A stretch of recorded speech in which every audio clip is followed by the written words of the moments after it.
Good evening, everyone. I hope I'm audible. Ain't I?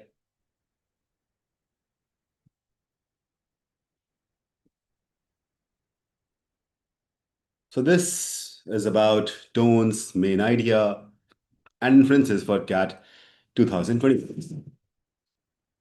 So, basically, is most of you might be knowing that the first cohort was started a month back, and then some people joined in afterwards. So, they already had the access to recordings, but they were like, "Sir, what if we can get some live sessions as well?" So, this is a playlist of 9 live sessions in which I'll be discussing each and everything.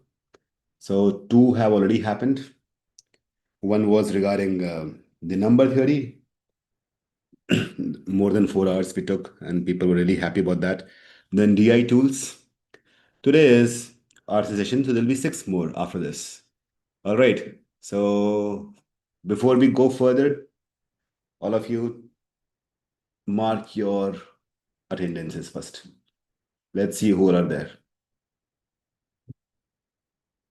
So, this is divided into 3 parts. First, we'll be doing the tones, then we'll be doing the main idea, and then the inferences. I'll be discussing theory, first of all. In the theory, I'll be telling you what all tones are there across tones or main idea inferences. I'll tell the theory. In main idea, what exactly main idea is, how to identify the main idea. Same with the inference. And then we'll also be doing some practice questions based on the same. All right, this is how it will be going along. So before I start, tell me, are you guys excited? Ankit says, the fish will be torn apart, things will turn upside down. Little. अच्छा, okay, Hindi में लिखा है। Much जाएगा तोड़फोड़, चीजें हो जाएंगी उल्टी पुल्टी, आंसर देंगे आर्सरेटी जैसे तोड़ेंगे कैट की हड्डी। वाह! सो आखिर अंकित हैज बिकम a शायर these days, a poet. All right then, so let's start without further ado. Mastering RC passage tones. Let's see the spectrum of tone. So we'll be moving from raw facts to deep-seated conviction. Critical insight. Identify the purpose first. So before understanding, because there are, so many tones. And if I keep on talking about that, it will take me 365 days. By the time CAT will get over and next batch will start. Okay, so that will be a different thing altogether. So the main thing that we need to do is we need to identify the purpose first of all. Is the screen visible, properly visible to everyone? Good evening, Vanshij. Yeah,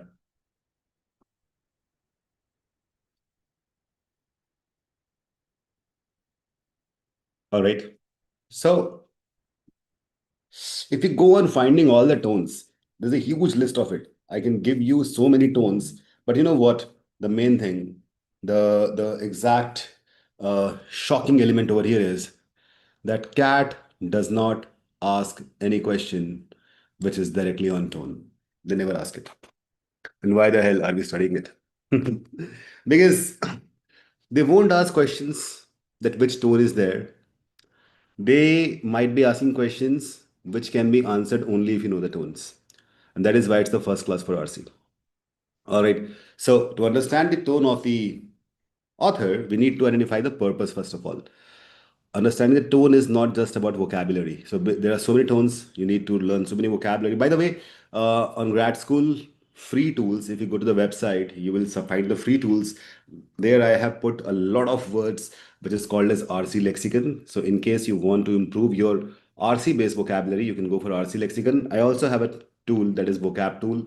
There are so many tools there, but these two will be highly efficient for this. And also I have 111 RC sets. Okay, proper CAT level sets. All this is free tools on grad school website. You can just go and do it there. Obviously, after attending 5 to 6 sessions. All right. So, what is it about? It's about identifying the author's primary goal. Is the author teaching convincing, or criticizing. The single realization simplifies 90% of attitude questions, tone or attitude. So you need to know what author is trying to do here. Teaching, convincing, criticizing, persuading, inspiring, praising, all that stuff is there. Okay. So first of all, we need to understand the purpose. Is that clear, everyone? That's the first thing. Clear? So an author can write a passage for a purpose, right? The purpose can be anything. Sometimes there'll be no purpose, right? He will just want to describe things, descriptive tone. So describing is also purpose, but in a way, if you don't find any purpose, probably it's descriptive.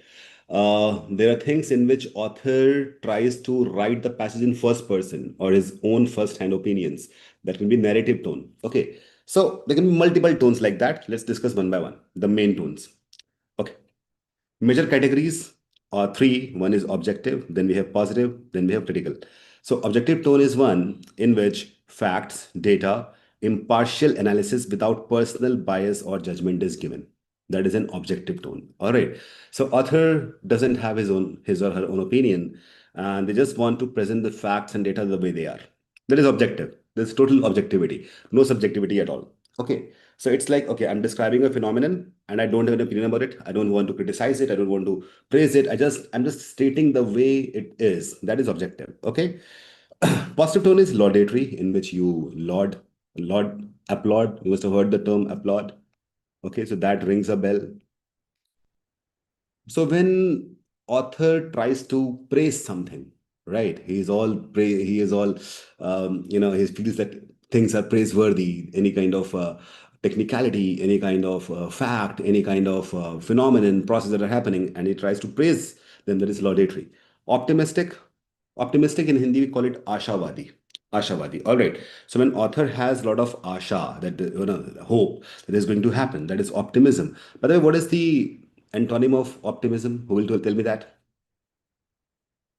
Well, then we have supportive. So when author tries to praise something, or he is hopeful, he or she is hopeful, or he or she supports something, or views on any kind of argument, that comes under the positive tone. Then we have critical tones. Also, you can call it negative, but I call it critical. So skepticism, dissent, and harsh evaluation of theories or claims. So these three are major buckets. What is skepticism? Skepticism. So sorry. Ah, Shoaib. Hi, Shoaib is there. Skepticism. They say he is a skeptic. It's a philosophy. Okay. I again recommend you go for that RC lexicon on free tools, and you'll find a lot of words like this. Or maybe if you want, just tell me in the comments if you want me to make a playlist or a YouTube course based on RC lexicon only, like all the important words for philosophy, for psychology, for mythology, for different things, business, technology, etc. I can do that as well. Good evening, Shoaib. So skepticism is like, okay, when we say I'm skeptic about it, that means I'm not really sure this is going to happen or not. So people can be skeptic about God, about governments, about institutions, about ideas, about culture. So it's like these people, most of the times, are very rational people, very logical people. They don't find logic. They're like, okay, I'm skeptic. This might happen. This might not happen. I'm not really sure. That's skepticism. Okay, so I do not have any reasons to believe something, but at the same time, I don't have any reason to disbelieve something. That is skepticism. Dissent. Dissent is a very popular term these days when people say, okay, the government is against the dissent. They don't want people to discuss about it, right? The dissent is like discussion in huge public forums. And harsh evaluation is like very harsh about this thing should not have happened. That is harsh evaluation. That is critical tones. So these three are the major buckets, and inside them there'll be a lot of other tones as well. We'll discuss all of that. Good evening, Piyush. Hey, Akhil. Now, neutral and objective. This tone, neutral, like the name suggests. Everybody knows this much English. Neutral, na positive and a negative hai. Objective, I told you already. So, where do we find these kind of tones? Mostly, it's common in academic and scientific journals. I'm saying mostly, not always. The author acts as a detached observer. What is detached? It's antonym of attached. Now, if you understand, if you read a lot, you might be understanding meaning of detached. मतलब ये नहीं कि ये जुड़ा हुआ है, ये तो attached है, ये अलग हो गया, detached हो गया. This is the literal meaning. Here it means someone is detached to the entire process, entire theory, entire idea. Detachment. Detachment is a virtue. Lord Krishna was detached soul, right? He was detached from the outcomes. It's like, okay, just do the karma and outcome will follow. That is what Gita says. So that is philosophy of detachment. Now, author is detached. Whatever is happening, he or she doesn't have any opinion, any kind of criticism, any kind of support. It's just like, okay, this is happening. Let it happen. So this kind of detachment when happens with the author, normally this is a neutral or objective tone. Narrative tone focuses on sequence of events. It narrates. So I told you it's in the first person, but not always. If a sequence of events has been narrated in such a way that author was seeing himself or herself, that can be a narrative tone. जरूरी नहीं कि वहां पे आई लिखा हो. Okay. Expository explains complex concepts. Very complicated concepts are like, so rocket science. All right, that's a complex concept.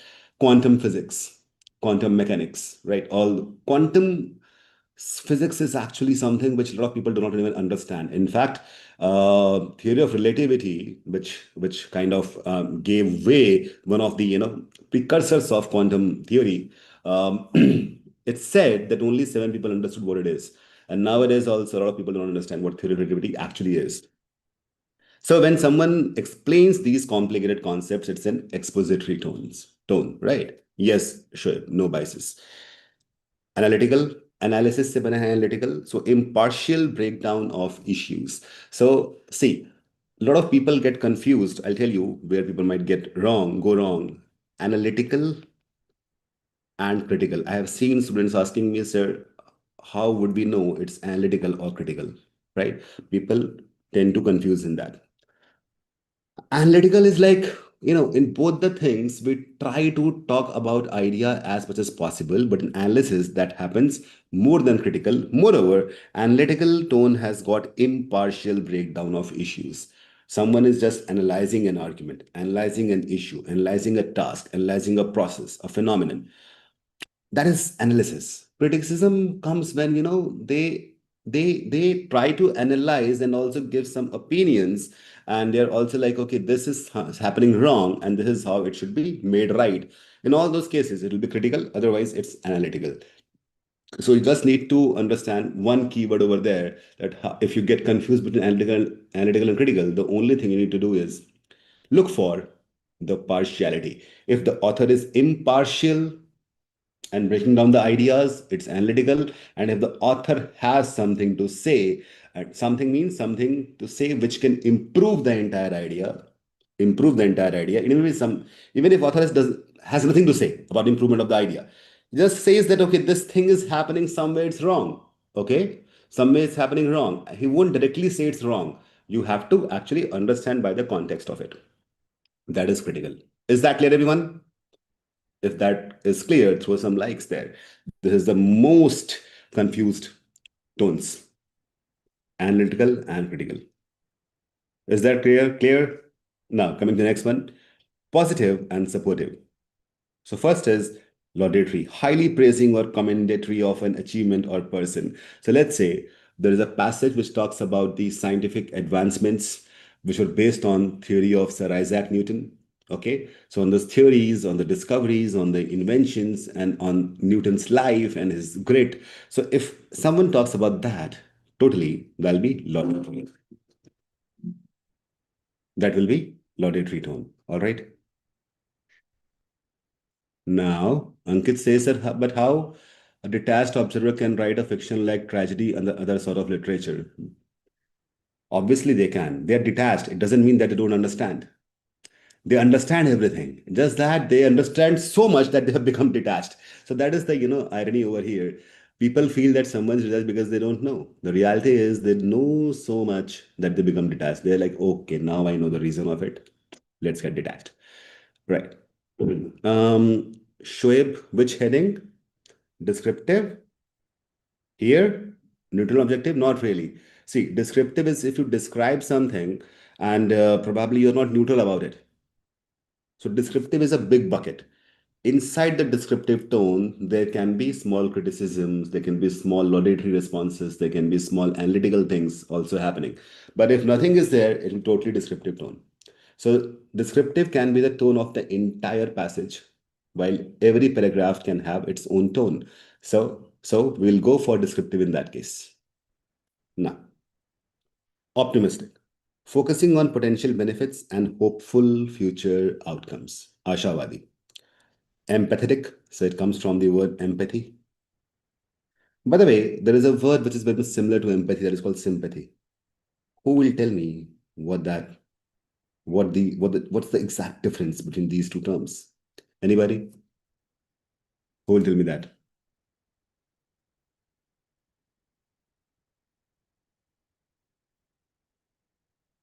See, both talk about understanding the other people, right? So in sympathy, it's like I'll just give you one single statement. Sympathy is like I know what you are feeling. That is sympathy. Empathy is I feel what you're feeling. So empathy is always at a higher degree. So empathetic tone is like showing deep understanding and sensitivity towards social topics. It can be social topic, any topic, basically showing deep understanding as if the author is feeling it himself or herself. You know this word eulogy? Eulogy is like, it's like it's again it's very much similar to laudatory. In laudatory, you praise someone a lot, basically one particular person, one particular idea. And eulogistic is like, it is more like a tribute. So when you praise someone and become, and your praise, it looks like you are giving tribute to that person or that other phenomenon. That is eulogy. All right. It's highly poetic in nature. Do you understand that? So I can applaud Sir Isaac Newton. That is a laudatory tone. I talk about how good he was, what he did, all that stuff. And if I write like, okay, now I'll explain you. So if I talk about the achievements of Newton and how he shaped the entire physics and the material world, his theories, that is laudatory. The moment I say Newton was the proponent of the highest level of scientific advancements, and because of that, we humans we humans who appeared on this planet after his demise or after his time are so much indebted towards his theories and all. So you know what I'm doing here. I'm trying to be highly praising about Newton. At the very same time, I'm kind of worshipping him. It's like ibadat, है ना कि इतना ज्यादा बात कर ली. It becomes totally poetic. That will be eulogistic. So basically, eulogy is also kind of poem. Is that clear, all of you? Shoaib says empathy to be in someone's shoes, while sympathy is simply understand someone's emotions. That's absolutely correct. All of you got that? Eulogy and laudatory, eulogistic. Okay, so I'm just trying to put that person in the highest possible pedestal. Is that clear? So, in a way, in eulogy, you will find a lot of philosophical and poetic words. That is how you understand it. And the kind of praise will be much higher than laudatory. Is that clear, everyone? Right? Okay, now coming to the next one. The negative and the critical tones. These passages feature an author who disagrees with or finds fault in a subject. So here we have skeptical, acerbic, indignant. Skeptical, I told you already, expressing doubt regarding a theory. Acerbic, stinging or biting criticism. So one is like critical. So let's say we have a passage in which the author is trying to criticize something or someone. And the options have critical as well as acerbic. Now, what you will go for? Okay, now here you can get confused. So, if the criticism is out in the face, it's like you don't require any kind of analysis or any kind of brain power to understand that that author is actually criticizing. It totally looks like he's criticizing every time. It's so sharp, so sharp. So basically, it's sharp criticism. It's so sharp that it kind of stings you. Okay, philosophically it stings you. When that happens, it's acerbic tone. All right. If that doesn't happen, it's just criticism. It is critical tone. By the way, acerbic is a subset of critical tone. Do you understand that? So if criticism is to the highest level of possibility, that's acerbic. Indignant. Anger at perceived injustice. Okay, so injustice is going on, and I'm very angry about it.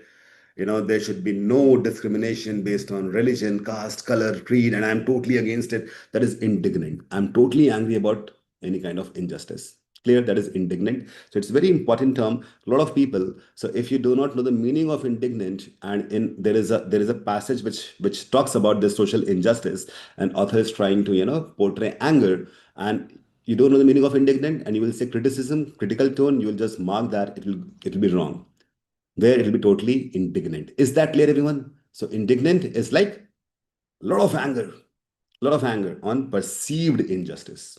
Clear? What is perceived injustice? So injustice, subjectivity. So author might be feeling it's injustice. Some people might not be. And that is why injustice exists, because some people do not feel it's injustice, right? Well, now coming to next one. Subjective and persuasive. There's a third bucket here. The opinionated bias, the dogmatic stance.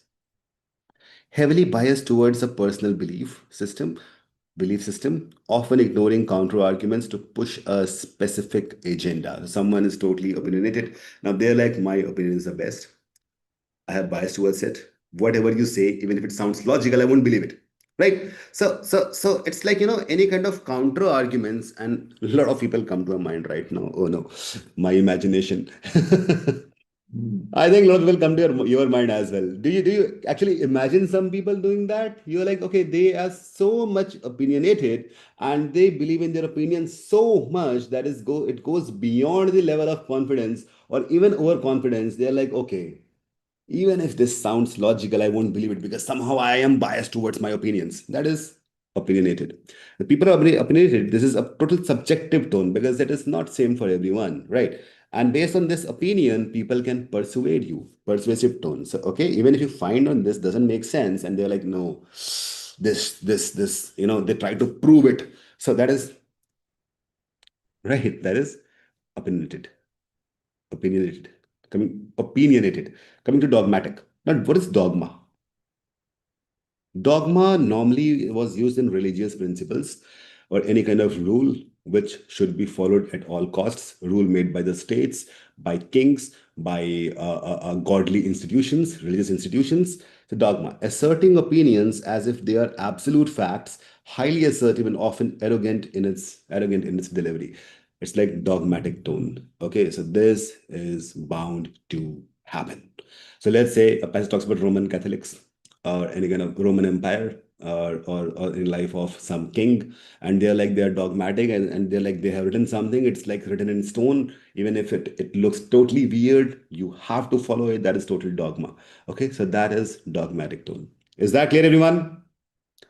So people who have joined just now, hello everyone. So we had three buckets. There's a last bucket in which we have these two tones.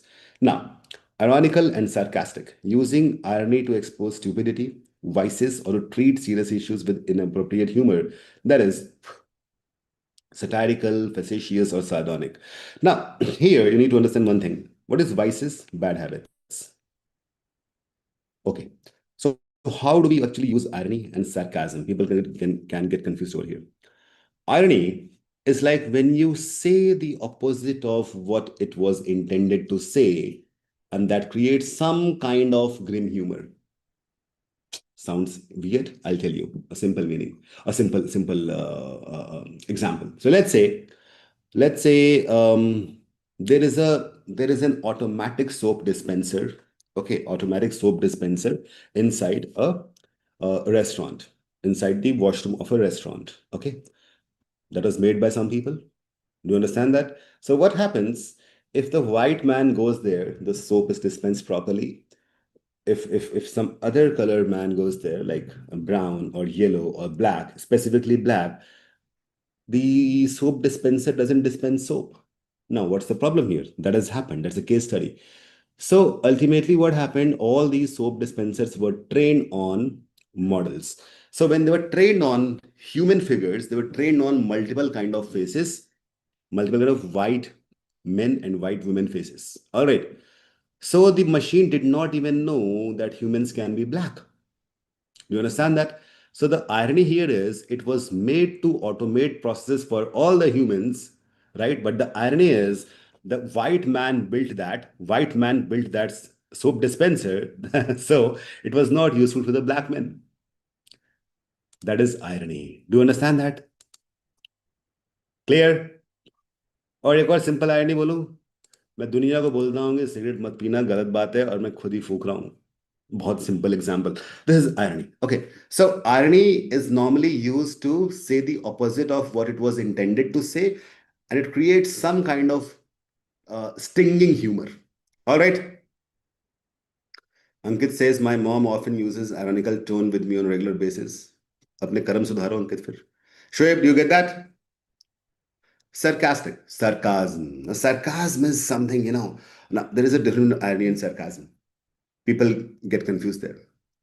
So, sarcasm is when I intentionally try to, put someone or something down in such a way that it kind of in a taunting way. So it kind of stings the person. It kind of pinches the person, pinches their ego, all those things.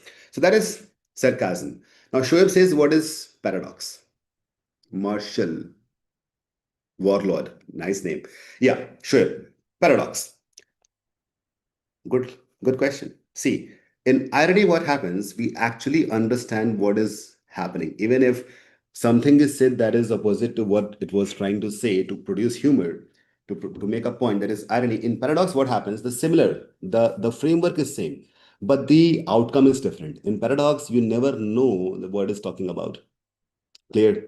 You never get to the reasoning. You never get to the outcome. You never know the result. In irony, you know the result. For example, paradox is to be or not to be. That's a paradox. You are like, okay, you laugh, you think, but don't know the outcome. What's the exact outcome? Sometimes when the author doesn't know, that's a paradox. Is that clear? Got it, Shoaib?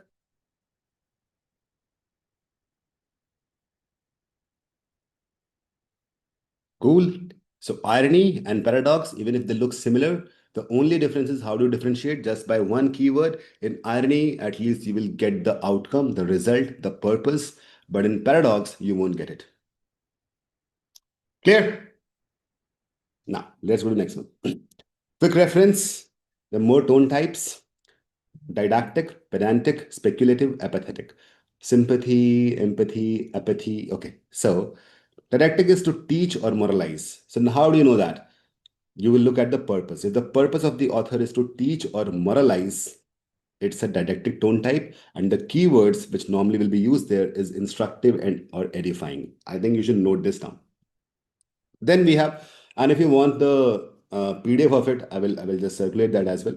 Pedantic, concerned with minor details, very minor, बाल की खाल निकालना.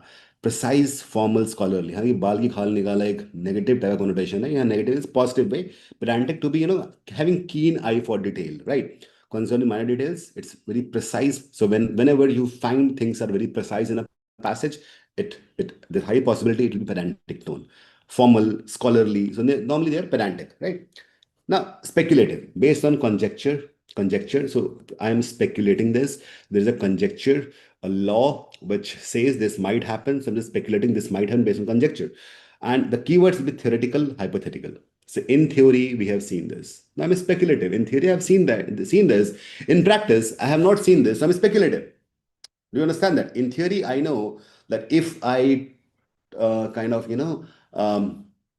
travel faster than light, I will have no body. That's a theory.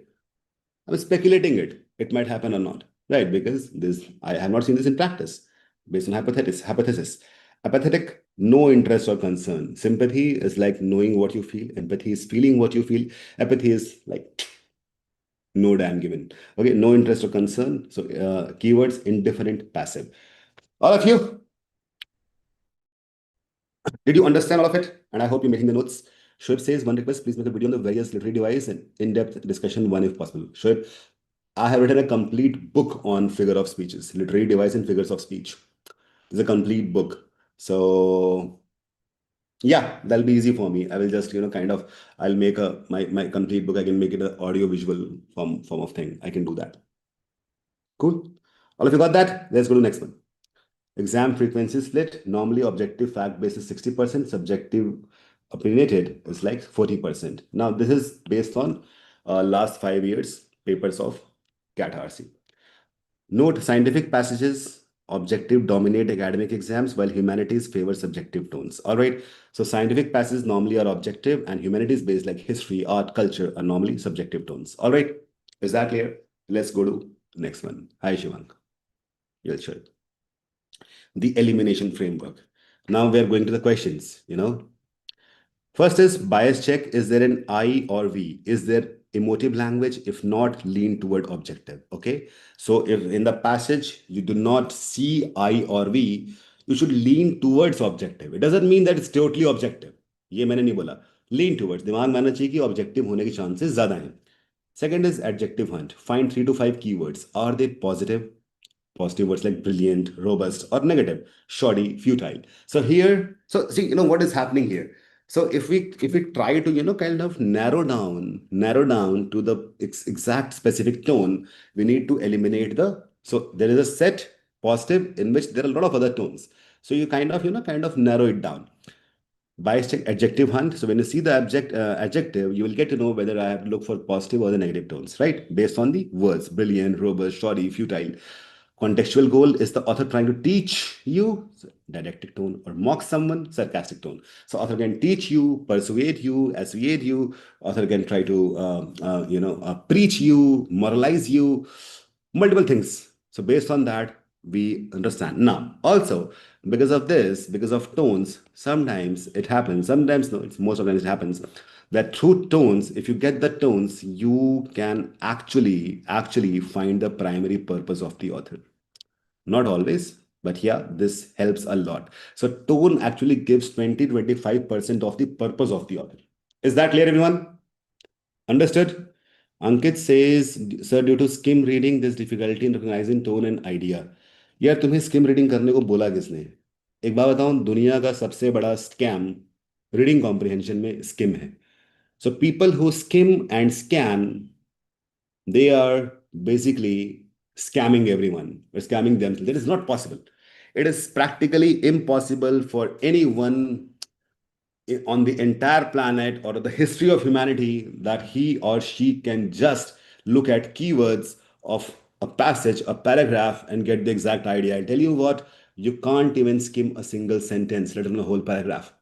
एक sentence में अगर 10 words हैं, तुम केवल 3 वर्ड्स पढ़ के बता दो उसका क्या मतलब है, मैं तुम्हें कुछ इनाम दे दूंगा. ऑलराइट. सो 10 में 3 वर्ड पढ़ के ही पता नहीं चलेगा क्या बोलना चाह रहा है बंदा. That is 30%. I am saying 30%. People who skim and scan, they only go for 10% of the words. It's totally futile. If you do that, stop doing it right now. Otherwise, forget about cat. All right. Skim and scan is basically a marketing gimmick created to draw views on YouTube channels. Nothing else. It's basically marketing gimmick. So do not believe in anything or any book or any person who says that. Now, let's go to the next one. So, well, just a moment. Yeah. So here we have the passages. Now what I'll do. So this is not a 600-word passage like cat. These are 300 words passage because there's only one question. Here will be question will be based on tones. All right. And I'll be giving you, I think 3 minutes are sufficient. Yes. What do you think? 3 minutes. There's one question. So here we go. I'm going on mute and I'm going invisible.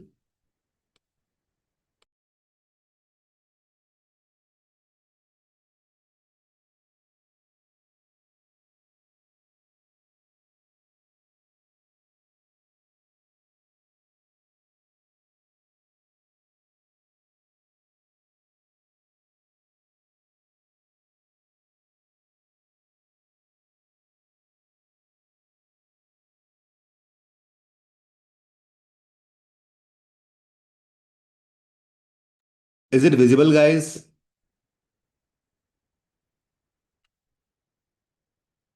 On full screen, is it visible? Let me check that. I think it is, but if you want me to zoom it out, I can. Yeah, sure, just said that. Looks good. I think question, you have read that already.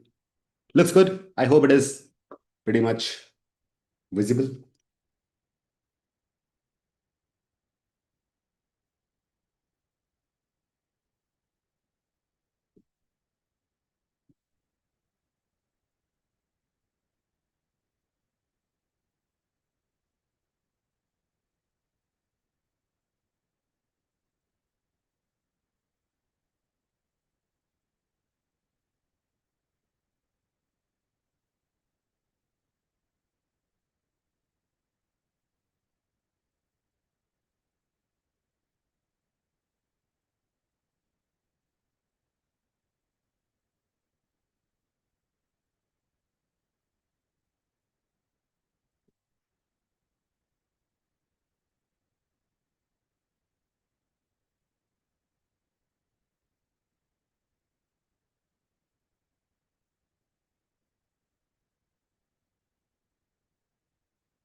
Cool. So I can see that you guys have properly utilized the time, and within the time frame, you have done it. Well, so let's read this out. The phenomenon of fiscal policy. Fiscal policy. So it's basically an established thing as a tool for economic stabilization has long been debated. यहाँ मालूम पड़ चुका है कि he is using technical jargon. However, a close examination of 2008 financial crisis reveals a more nuanced reality than certain Keynesian models might suggest. While the infusion of liquidity into the bank, तो यहाँ लग रहा है कि हो सकता है कि ऑथर क्रिटिसाइज करने वाला हो. जो बंदे स्किम करते हैं जिंदगी में, पहले एक लाइन या दो लाइन पढ़ के आखिरी दो पढ़ लेंगे, वो इसको कंफ्यूज होके समझ नहीं आएगा कौन सी टोन है. समझ में आएगा क्या? क्रिटिकल टोन भी यही ऐसी शुरू होती है. आगे पढ़ना ही पड़ेगा हमें कि अगर इसने लगातार टेक्निकल बातें करता चला गया तो हो सकता है ये एनालिटिकल होगा. ठीक है, let's see. So the infusion of liquidity into the banking sector was designed to prevent total collapse of rate markets. The long-term impacts on sovereign debt remain largely underanalyzed during the initial phase of intervention. ये कैसे मालूम पड़ा है? ये मालूम पड़ा है by close examination. So it's not author's opinion. It's an established fact from an analytical point of view, right? Data from the subsequent decade indicates that, again, data की बात हो रही है, disaster was averted, resultant debt overhang created a significant drag on GDP. So basically यहाँ पूरा का पूरा ये बताया गया है कि what all has been said are basically facts based on some kind of research. Furthermore, relationship between interest rate adjustments and inflationary pressures, यहाँ तुम चाहो तो कुछ चीजें छोड़ भी सकते हो, जैसे कि pressures less direct historically projected. अब मालूम पड़ चुका है, हमने इतना पढ़ लिया कि मालूम हो गया कि हम इज आर दैट दे छोड़ दे तो फर्क नहीं पड़ेगा. Persistence of low inflation despite massive quantitative easing suggests that or suggests कर क्या रहा है? A study. Structural factors such as demographic shifts, technological automation, exerting greater influence on price levels than traditional monetary policy. Is my voice clear? It's raining torrentially here. By dissecting these variables independently, we can see that one size fits all approach to fiscal stimulus often ignores the idiosyncratic nature. This necessitates a more modular approach to policy making. तो यहाँ पे author ने author ने ये बोला है कि ये नेसेसिटेट करता है, बट ऑथर ने इसको ना बहुत ज्यादा जोर नहीं दिया है, for the volatility of international capital flows and diminishing returns. So author ने एंड में एक सजेशन दे दिया है, सजेशन दिया है, but overall author was totally, it was based on it was based on analysis, and author has been objective. आखिरी में उसने बोल दिया कि this necessitates, उसने ये नहीं बोला कि this should be followed. The moment he says that dogmatic नहीं है, कुछ भी ऐसा नहीं है, करना ही करना है, analytical objective लग रहा है सही है, indignant angry no anger, there was no humor, so basically it was B. Let's go to next one. And there's a power cut here, but thank God I have inverter working on Wi-Fi working on inverter.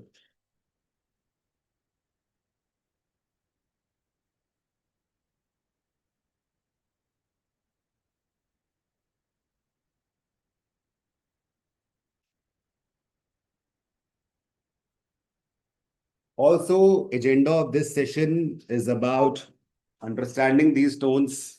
Okay. So we are not doing very difficult questions today.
I can see answers coming there.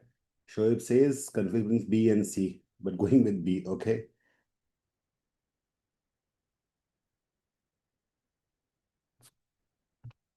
Ankit says C. Shivang says B. All right. Okay. चलो let's see. Shoaib तुम confuse क्यों हो, मैं बताऊंगा तुम्हें ये भी।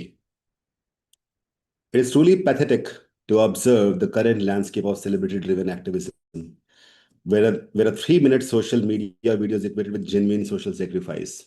देखा है ना, लोग आके आजकल मीडिया में बोलते हैं, बहुत सारे सेलिब्रिटी, मैंने बहुत मेहनत करी है, मैंने जिंदगी में गरीब था वगैरह वगैरह। These influencers whose primary contribution to society is the curation of their own vanity जिसने लिखा है बहुत गुस्से में है ना कि इन लोगों का कंट्रीब्यूशन क्या है दुनिया में, अपने खुद की वैनिटी को बताना कि यार देखो हमें ना, हम मतलब जो खुद का एक घमंड, एक अंदर दम्भ अहंकार छुपा हुआ है, उसको ही इस तरह से प्रेजेंट करना। Now presume to lecture the masses on complex geopolitical conflicts they could not find on a map a week prior. किसी ने बोला कि सर आपको बात करनी बड़ी जियोपॉलिटिकल दिक्कत हो रही है, तो ठीक है, सर ने क्या देखा, सर ने कभी जिंदगी में नहीं पढ़ा है, सर ने बोला ओ अच्छा ऐसा है, चलो वीडियो में 3 मिनट कुछ ही बोलना है बोल दिया। This shallow performance of concern is not only embarrassing but actively harmful. कैसे वर्ड यूज कर रहा है ये? पहले वर्ड किया यूज पैथेटिक, फिर इसने यूज किया कि curation of their own vanity, फिर ये बोल रहा है लेक्चर दी मासेस, फिर ये बोल रहा है embarrassing, shallow, actively harmful. as it reduces profound human suffering to a trending hashtag designed to boost engagement metrics. तो यहाँ पे ऐसा लगता है कि ये ना बहुत ही एपेथेटिक सा टोन है, राइट? कि फर्क नहीं पड़ रहा, है ना? And that is the reason, Shoaib, you got confused, right, Shoaib? But Shoaib, you know what? The question talks about the author's attitude, not the celebrity's attitude. Celebrities here were apathetic, not the author. Do you understand that? So, author is full of feelings. He cannot be apathetic. Do you understand that? And this is where people might normally go wrong. So they don't know that they do not differentiate, or maybe there's a very silly mistake which happens that you look at the content, not the content creator. So the person who has written this, he has feelings. He has written about something which was apathetic. So apathetic was the celebrity's attitude, not the author's. Clear? The sheer audacity, ये देखो एक और term आ गया, of these individuals, most of whom live in gated communities far removed. भाई ना AC में बैठ के आप बोलोगे कि यार दुनिया में बहुत गरीबी है तो वो चलेगा नहीं, है ना? So consequences of policies they advocate is staggering. They drape themselves in the garments of revolution while ensuring their brand deals remain intact. It is a stinging indictment of our modern culture that we grant such people a platform to spew their vapid platitudes. Vapid. You know what is vapid? Something that is unintelligent, someone who doesn't have knowledge, who doesn't have wisdom, and still they do it. That is vapid. Platitudes, any remark made which has got no meaning, and they make it as if it's the truth. So their activism is a hollow shell, hollow, fraudulent display of morality that serves no one but their own narcissistic need for relevance. To call it advocacy is an insult to those who actually do the grueling, unglamorous work of social change on the ground. जो actual लोग काम करते हैं दिखते भी नहीं है. तो ऑथर बहुत ज्यादा गुस्से में है, अप्रिशिएट बिल्कुल नहीं कर रहा, स्पेकुलेशन बिल्कुल नहीं है, उसे क्लियर कट है ओपिनियन उसके पास है. स्पेकुलेशन में ओपिनियन खुद का होता नहीं है. In speculation, you basically there are certain hypothesis made, and based on that, you speculate this can happen, this might cannot happen. He is like it is happening. These guys are total assholes. So it's acerbic. Is that clear? Yes, sure. Ankit says I chose T because author is making statement without knowing facts in an aggressive tone. तो speculation थोड़ी ना है. Author का इस author ने बोला कि मैंने कहीं देखा कि लोग ऐसा बोलते हैं, और किसी को और को देखा जो बोलता है ये गलत बोल रहे हैं, अब मेरा ये स्पेकुलेशन है कि ऐसा ऐसा हो रहा होगा. ऑथर ने कम से कम 10 जगह मैंने ऐसा कीवर्ड लगाया है जहां पे ऑथर बहुत गुस्से में दिखाई दे रहा है. सो author totally acerbic, stinging. It's not even criticism, it's total acerbic, right? Let's go to the next one.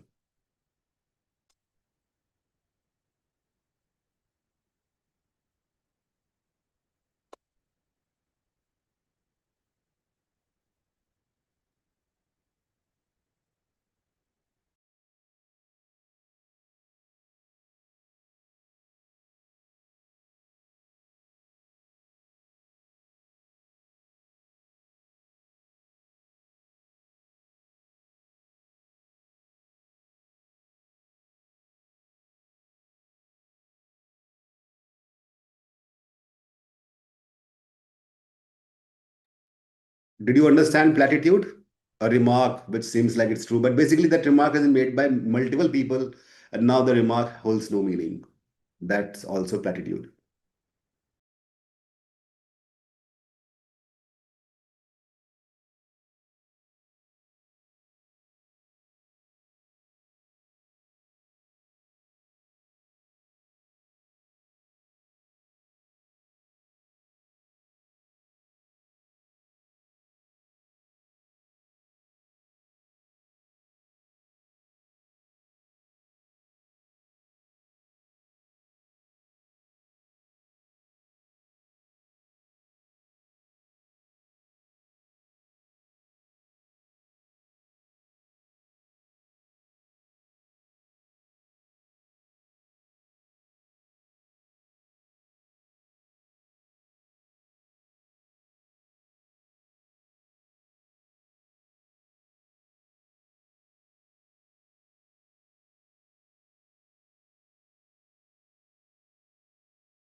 You guys are fast readers. Okay. See, यहाँ पे skeptical, optimistic, cynical, didactic है. That there's one tone that is negative, one tone that is neutral, and two are neutral.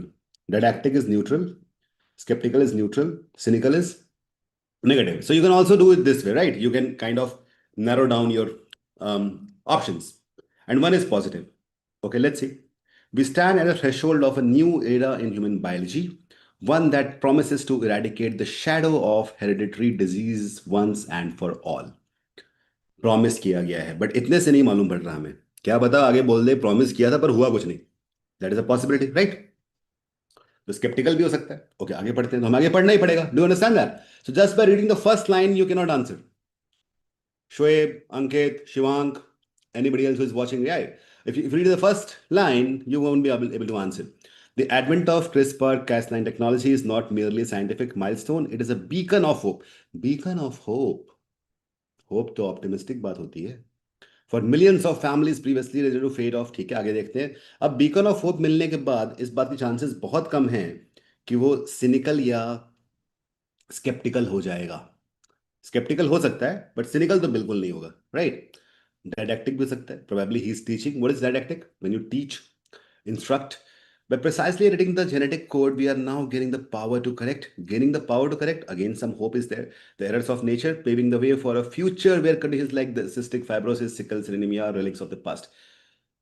Paving the way for future. Some kind of optimism is going on. So it's अभी तक मुझे मैं 90% sure हो चुका हूँ कि ये sceptical तो नहीं है. ऑप्टिमिस्टिक और डायलेक्टिक में अभी भी श्योर नहीं हुआ हूं. आगे देखते हैं. Potential for this technology to enhance human flourishing is boundless. Okay, potential is boundless.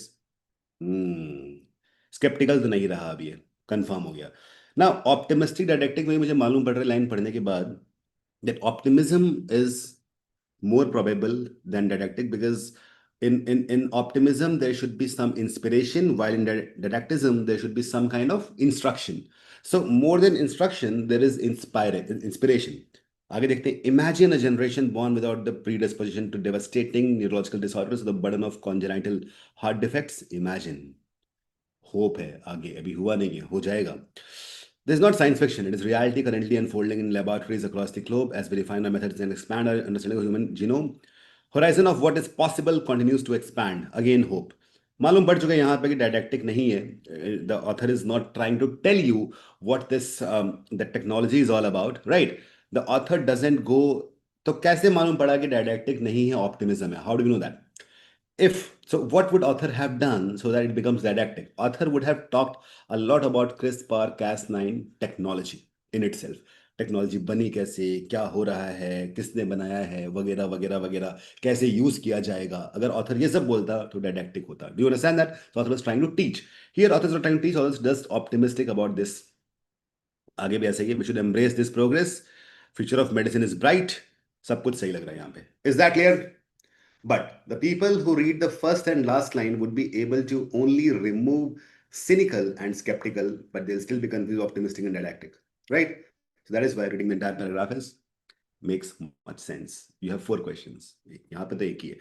All of you got that? Let's go to next one. Here we are.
All right, so here I can see Shoaib says skeptical, Ankit says narrative. Are you guys actually reading it all? बहुत fast speed हो गई है शोएब, अगर तुम सच में इतने read कर रहे हो, और Ankit, very good, I am impressed. Despite the glossy marketing campaigns and the breathless proclamations of tech evangelists, the reality of fully autonomous vehicles remains a distant mirage. देखो पिछले वाले पैसेज में क्या हुआ था, वहां एक बात क्रिस्पार 9 टेक्नोलॉजी की हो रही थी, where medical science was being talked about and the author was hopeful, right? Here the author is not hopeful. It says it remains a distant mirage. मतलब ये होगा नहीं होगा मुझे नहीं पता, ये तो लग रहा है ये तो छलावा है, कोई बहुत आगे कहीं हुआ तो पता नहीं, I don't know. So do you see the difference directly? Just the passage before it, the author was totally hopeful. He was all praise about, he was all praises about that this new technology coming up in the medical field. He was hopeful this will happen, that will happen. We are so happy. But here the author is like, ठीक है बात तो हो रही है लेकिन लग रहा है बहुत दूर की बात है ये, अच्छे दिन कब आएंगे, something like that. For years we have been told that self-driving cars would dominate our highways by the early 2020s. Yet a cursory glance at the current state of the industry reveals a series of stalled pilots and catastrophic failures. All right. The complexity of urban environments with their unpredictable pedestrians, erratic weather, and ambiguous road markings present a challenge that current AI models are fundamentally ill equipped to solve. Because AI models are not trained on the ever changing dynamics of human demography. One must wonder if the billions of dollars poured, one must wonder if the billions of dollars poured into these ventures are truly aimed at innovation or merely at maintaining a high stock valuation.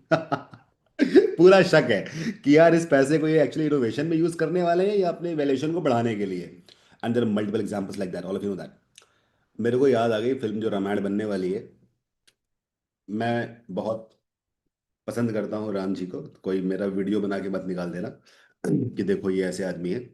See the thing is, मैं एकदम बात करूंगा एकदम exact.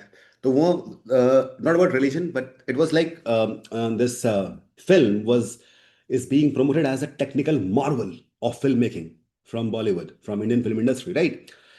They have invested 4,000 crores in creating this project. 4,000 crores is too much money, too much money. Even Avatar, The Way of Water, was made in around 2,800 to 3,000 crores in Indian rupees, right? Right? Avatar, The Way of Water, which is actually a technical marvel, right? So they also did not spend more than 3,000 crores. These people Ramayan spending 4,000 crores. So the kind of excitement and the kind of hope and the expectation that was set was huge. But when I saw the teaser, I could clearly make, because I am also Gen AI filmmaker. Hopefully, you know that there were at least two scenes which were totally AI generated, and that too in a very bad way. I could see the same character appear twice when Lord Ram, Ranbir Kapoor, dressed as Lord Ram, was walking. It wasn't even body of Ranbir Kapoor. So this is, so what was it? It's a marketing gimmick. 4,000 crore लगा दिए, stock value बढ़ जाएगा कि ठीक है satellite rights मिल जाएंगे, 1,000 करोड़ के मिल जाएंगे, पीवीआर के शेयर्स बढ़ जाएंगे, all that stuff. So that is what I feel. तो वही याद मेरे को आगे देखते ही ये चीज़. तो मैं यहाँ पे कैसा हूँ, मैं तो यहाँ पे वैसे एकदम क्रिटिकल हूँ इस चीज़ के लिए. फिलहाल ये ऑथर क्या है देखते हैं. The frequent reliance on remote operators to bail out stuck vehicles suggests that the technology is far less autonomous than the public is led to believe. Until these systems can demonstrate consistent safety in unmapped, chaotic environments without human intervention, we should treat the industry's grand promises as with a healthy dose of doubt. जैसे ही doubt आ गया मालूम पड़ गया कि author is totally sceptic. Laudatory press कर रहा है, बिल्कुल नहीं, प्रेस नहीं कर रहा. नरेट कर रहा है, क्या नरेट तो कर रहा था कहानी को, ठीक है, लेकिन वो नरेशन जो कर रहा है उसमें वो टोटली डाउटफुल है. तो उस नरेशन की जगह स्केप्टिकल बेटर होगा. यूफोरिक में तो होता है कि ये तो इसका उल्टा ऑफ यूफोरिक है ना. It's not the euphoric is like you are very happy, oh wow it's full of euphoria. You don't have that kind of feeling while reading this. Author is totally dubious, doubtful, skeptic. This might happen or not. Clear? Did you understand, relate to the example I gave you? Tell me. Nobody's even laughing. What happened to you, your sense of humor, guys? Except Ankit, nobody's even laughing. Did it hurt you? It was a good example, right? In the garb of creative filmmaking, it's basically. increasing the stock prices. कुछ like reaction कुछ तो कर दो, बता तो दो, communicate ना। The next one, history है ये।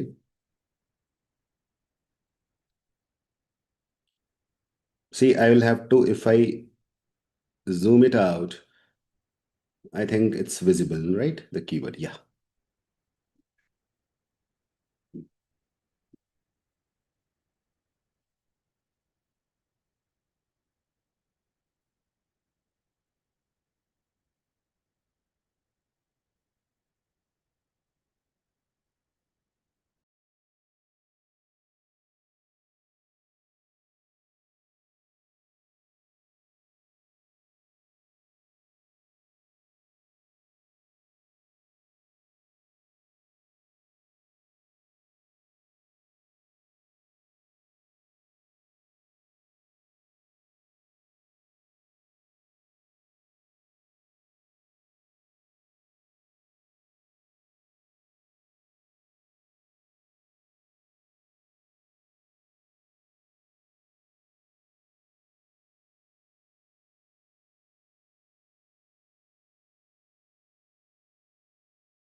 This one is, I think, a no-brainer. The construction of Great Wall was not a singular event. The moment it says singular event, मुझे मालूम पड़ गया अब ये बात करेगा chronology की. But a series of monumental efforts spanning several centuries, multiple dynasties. Began as fragmented fortifications. ठीक है, आगे बढ़ते हैं. क्विन शी हुआंग, ये पढ़ना जरूरी नहीं है. 221 BC चाइना में शुरू हुआ था. He ordered the connection of these disparate walls. Thousands of laborers सब आए. Centuries progressed. Ming dynasty further refined the structure, rammed earth, sophisticated layer of beacon towers कैसे बना, 13,000 miles making their. ठीक है, so basically there is a timeline given over here, and I told you when timeline is there, it is majorly a narrative thing. Sarcasm कहीं नहीं है. Pedantic, is it giving you knowledge? Yes, it is giving you knowledge. But when timeline is there, we'll go for narrative, not for pedantic. Dogmatic तो बिल्कुल भी नहीं है. So people might be confusing B and C, but here more than knowledge, it was actually narrating an entire thing or describing an entire the making of Great Wall of China. We'll go for, because we have this, we will eliminate pedantic. Clear? Well done. Good. Let's go to the next one.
No, Shoaib.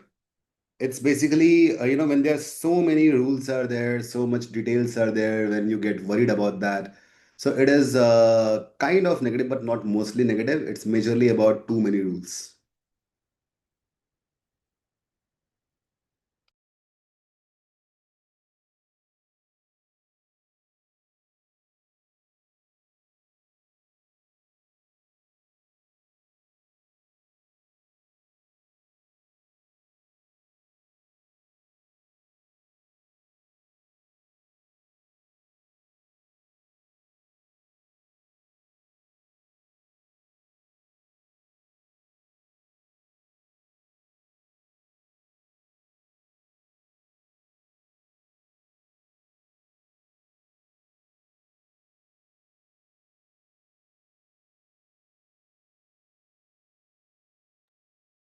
All right, sure. Yeah, it has got a feature of worrying about the details, but still we cannot say it's mostly negative.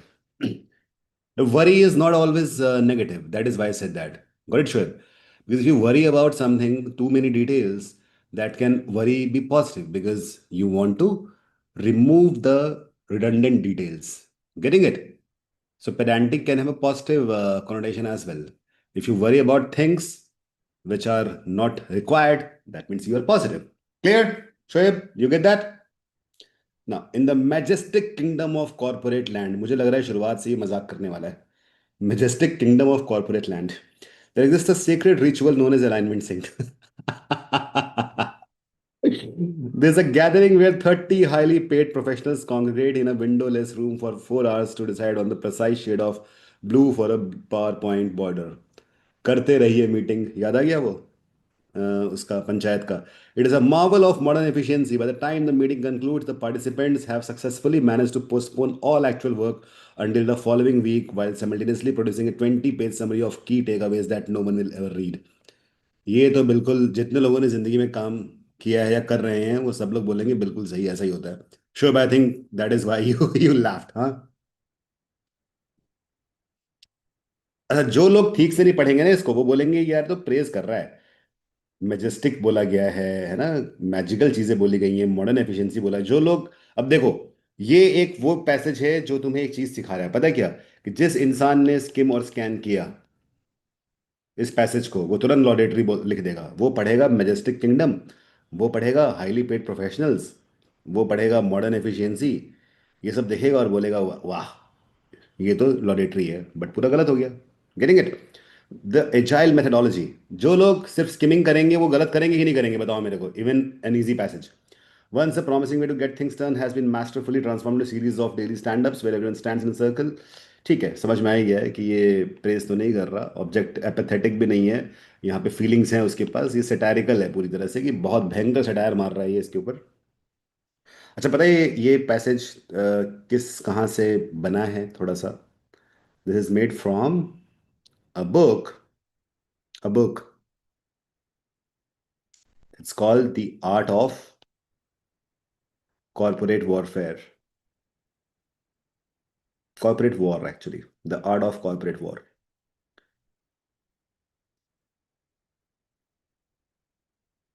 उसके अंदर एक ऐसा ही passage है. ये book मैंने लिखी है. Okay, let's go to next one. जो मेरा एक्सपीरियंस रहा है कॉर्पोरेट्स में काम करने पे, एडटेक कॉर्पोरेट्स में, तो वहां लिखी है मैंने ये. Anyways, let's go to next one.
All right. Whenever you see words like this is the only way, nothing else will work. So it's like, kind of telling the people that this is the only thing, only way to do something. That comes under dogmas. That is what dogmas are, right? So it says modern obsession with child-centered education is disastrous departure from the only valid method of instruction, the classical model. So author is like the only model is classical model. Any curriculum जहाँ पे Latin या great books की बात नहीं की जाएगी वो curriculum ही गलत है ना? ये state form of state sponsored intellectual neglect. It looks like यहीं से मालूम पड़ जाता है, इसमें मालूम पड़ रहा है. पता है क्यों? कि स्पेकुलेशन हो सकता था, लेकिन इसने पहले बोल दिया ओनली वैलिड मेथड, तो मुझे मालूम पड़ रहा है कि ये डॉगमेटिक होने के चांसेस बहुत ज़्यादा हैं. बट फिर भी मेरी श्योरिटी सिर्फ 95% है. There is no room for exploration or critical thinking until the student has first memorized the foundational canons of Western thought. So that's otherwise is to invite total collapse of our cultural heritage. बोल रहा है कि जो वो कर रहे हैं वो फिर गलत ही कर रहे हैं. नहीं करना चाहिए. We must return to system of strict discipline. We must return. ठीक है, कोई और तरीका है नहीं. Strict discipline, rote memorization, for these are the only tools that can truly sharpen a young mind. The idea that children should have a say in their own learning is is as absurd as suggesting that a patient should direct their own surgery. कमाल है यार. मस्त लिखा है ना. There is a right way to teach and a wrong way. The classical way is the only way that has produced true genius over the millennia. Any deviation from this path is quietly simply an error that must be corrected immediately. Those who advocate for innovation in the classroom are nothing more than enemies of excellence. Dogmatic है ये. बोल रहे इसका कोई तरीका है ही नहीं, classical तरीके से जाना चाहिए. शिवांक ने बोला sarcastic. शिवांक sarcasm नहीं है. sarcasm तब होता जब वो मॉडर्न वे के बारे में ज्यादा बात करता और बोलता कि ये जैसे कि पिछले में हुआ था कॉर्पोरेट वाले में, है ना? उसका ज्यादा बात करता, बोलता ये करने से देखो कितना बड़ी बेवकूफी कर रहे हैं ये लोग. तब होता वो sarcasm. यहाँ पे उसने सीधा बोला है कि मॉडर्न एजुकेशन को ज्यादा तवज्जो नहीं दी है, क्लासिकल को दी है, और वो कैसे अच्छी है ये बताया गया है. So it is dogmatic not sarcastic. Getting it, Shivank? So I'm also telling you why others are wrong, why other options are wrong. Clear? Let's go to next one. Now, the next is the main idea. So first part of the session is over. That is tones is over. Now coming to main idea. Well, तो main idea पढ़ाने के लिए मैंने एक metaphor बनाया है. मैंने एक क्लास पूरी ली थी मेन आइडिया के ऊपर. अगर आपने देखी हो, नहीं देखी तो बताता हूँ. Metaphor. What is metaphor? Again, a figure of speech in which you represent something by something else. Your face is moon, so I'm replacing your face by moon. That is metaphor for your face. तो ये समझाने में metaphor use करूंगा. And that metaphor is the metaphor is this, the roof technique. Okay, the overarching thesis. Think of the roof as the single statement that covers everything beneath it. It represents the structural integrity of the entire place. Is that right? So just forget about main idea and the passage altogether. Just think about a house, a temple. Last time I used temple. Here it is a building, but temple and building both have a roof. So roof is basically a statement that covers everything beneath it, because roof will always be above the building, like the above, the topmost part of the building. If you remove the roof, the entire argument collapses, because it will make no sense just having pillars and no roof. That won't make a house, right? It represents the ultimate conclusion the author intends. It must be broad enough to encompass every sub point. ये भी जरूरी है. कितना अच्छा metaphor है. छत हो ही ना तो कोई मकान का मतलब ही नहीं है. छत आधी बनी हो तब भी मकान का मतलब नहीं है, कि बाकी पिलर्स ऐसे ही खड़े थे. Right? So basically, it must be broad enough to encompass every sub point. So every sub point is like a pillar. Do you understand that? Identifying the roof. The goal question. Ask yourself, what is the one thing the author wants me to believe or understand by the end of this text? This is your primary anchor. Okay? खुद से पूछना है कि what is the one thing that author wants me to believe or understand by the end of this text? The shingle test. If a sentence only explains a single paragraph, it's a shingle, not the roof. The true main idea covers the entire structure. Okay. Now, this again, I'm proving third time that skimming and scanning can kill your scores. Why? Because people who skim and scan, you know what they do? They might miss out on a lot of key details. So there's a possibility that there are 5 paragraphs inside a passage, And every paragraph has an idea, a keyword, a key idea, a supporting idea. So if people just say out of five, they are skimming and scanning and they pay focus on only one paragraph, let's say two paragraphs, they might mess it up. So it's a high possibility that all five paragraphs present an individual idea, and all those ideas, when combined, give a great grand idea, which happens to be the main idea. Is that clear, all of you? So we will treat every paragraph like a pillar, and every pillar will give us one idea. And when we combine all the ideas, we get the main idea. There's high possibility that out of five ideas, two are directly supporting the main idea, rest three are supporting the main idea. Rest three are supporting ideas which somehow give way to the main idea. Other two are examples for the main idea. That's a possibility. You understand that? The pillar technique, supporting evidence. Pillars are the primary arguments, data points, or logical steps that hold the roof up. Without them, the main idea is merely a claim. Okay, so if the main idea is not being supported by anything else, it's a claim, it's not the idea. Clear? So if you mark the main idea, it should have some supporting arguments. Pillars provide the necessary weight to support the thesis. They transition the reader through the logic. Each pillar must directly touch the roof. This is very important. देखो तो metaphor कितना clear समझ में आ रहा है कि मकान कैसे बनता है अगर पिलर अब ये रही ये रूफ है और पिलर यहीं तक है तो इस पिलर का मतलब क्या है यार कोई मतलब ही नहीं है डिसजॉइंटेड है it's not possible to build a building like that if so in similar fashion it's not possible to have a main idea which is not supported by a single paragraph. Is that clear? It should directly touch the roof. So all the pillars are supporting evidences to prove the main idea. Is that clear, Ankit, Shivang, and Shoaib, and everybody else who is watching? Now, actionable pillar identification. How to identify that? First is look for transition signals. Words like furthermore, however, in addition, consequently, to find where a new pillar begins. So the moment these words are there, the words like these, mostly they are furthermore, however, in addition, consequently. So here a new pillar automatically comes into play because that's a new idea is being represented. Cool. Perform the relationship check. If a detail does not support the main idea, the roof, it's likely a fluff or a minor tangent that doesn't serve as structural pillar. So there's a possibility that some examples are given to you. Those examples might not support the main idea. Those examples might just um, be an explanation of something that is present in one of the paragraphs. Label the main points briefly. Label 3 to 4 main points as you read. If they all point toward the same conclusion, that conclusion is a confirmed main idea. So I told you while you will read every paragraph you should write 5 to 10 words summary of it. If you start doing that, trust me, you will feel like sir इसमें बहुत time लग जाएगा पर नहीं लगेगा. The moment you read one paragraph, write a summary 5 to 10 words. Rough sheet मिलती है cat के अंदर 4 पैराग्राफ होंगे तो तुम्हारे पास 20 से 40 वर्ड्स होंगे. उसके बाद तुम्हारे पास मेंटल मैप बनाना बहुत इजी हो जाएगा. तुम जैसे ही क्वेश्चन देखोगे क्वेश्चन देखते मालूम पड़ेगा कि कहाँ पे हमें जाना है because you have micro summaries of all the paragraphs. Now will know you where to find what because that happens. So when I teach I can mark things but when I attempt the paper myself I can't mark anything.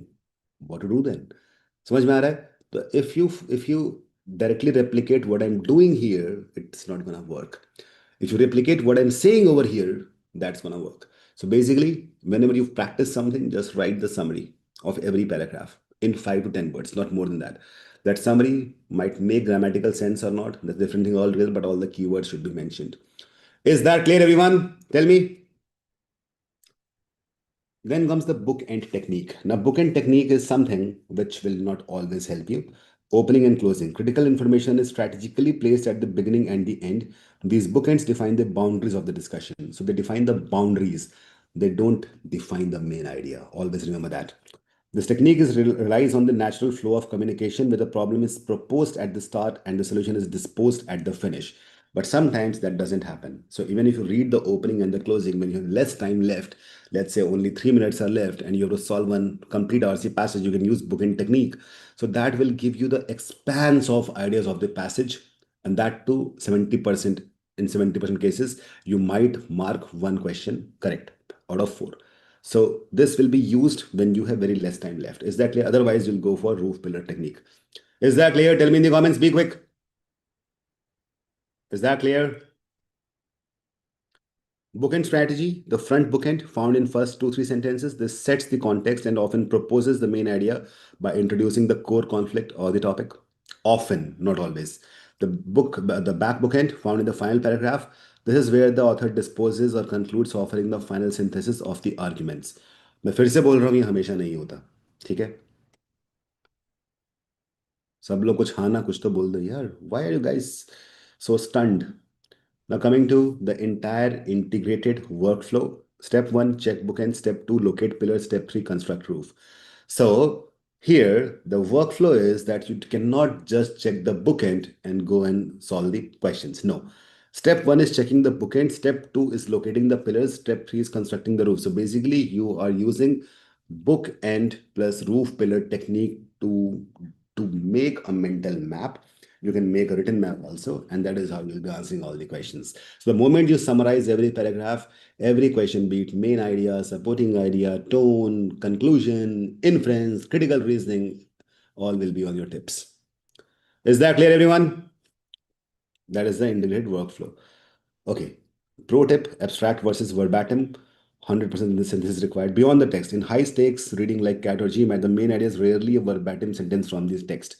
Verbatim is as it is. जैसा लिखा है वैसा ही main idea आमतौर पे नहीं होता. Main idea खोजना पड़ता है. You must build the roof yourself using the abstract relationship between the pillars provided by the author. So you need to identify the pillars. I'm not saying the main idea cannot be presented verbatim, but it mostly doesn't happen. Okay. Visualizing the hierarchy, roof, the overarching thesis, pillars, supporting evidence, bookends, opening and closing frame. तुम्हें समझ में बता गई होगी कि book and अपने आप में एक अलग टेक्निक लग रही थी अब तक, पर वो अलग टेक्निक नहीं है, वो इस पूरे का एक पार्ट है. You have to use both together so that you make final sense of any paragraph, any passage. Is that cool? Is that clear? Shivank, Ankit, Shoaib, and everybody else. Now, coming to the questions. Okay, and the architectural trinity, the roof, the pillars, the bookends. फिर से बोल रहा हूँ मैं, repeat कर रहा हूँ ताकि तुम भूलो ना. आगे बढ़ते हैं और here's the passage is starting. I'm starting with 3 minutes. Cool. Time starts now. I'll just zoom it out. और यहाँ पे पूरा दिखेगा कि नहीं दिखेगा, थोड़ा सा छोटा कर देता हूँ. Wait. I think everything is visible now. हाँ, everything is visible. ठीक है. वो डी में यहाँ पे लिखा है correcting AI errors. Okay, I am going invisible and going on mute.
Am I not audible?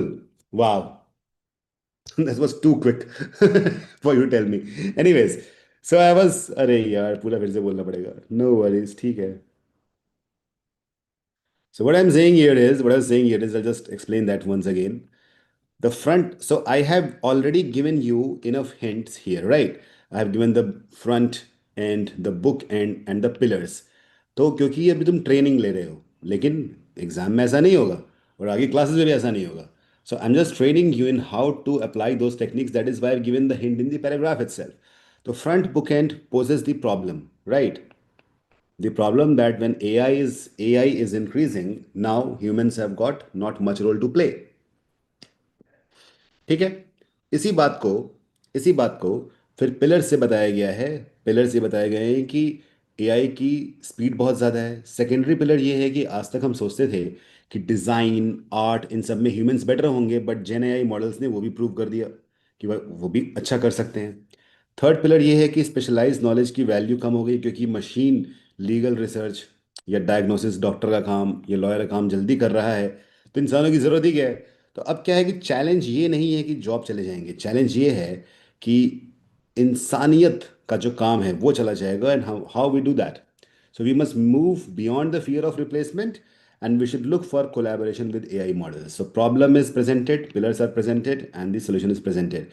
So best represents the main idea. Here is AI is a threat to administrative creative jobs. ये partially true है क्योंकि यहाँ पे नहीं, ये तो totally untrue है, false है. It's not a threat. Efficiency is the most important metric in 21st century economy. ये बात सही हो सकती है और बोला नहीं गया ऐसा, इसलिए इसको हम नहीं रिजेक्ट कर देंगे.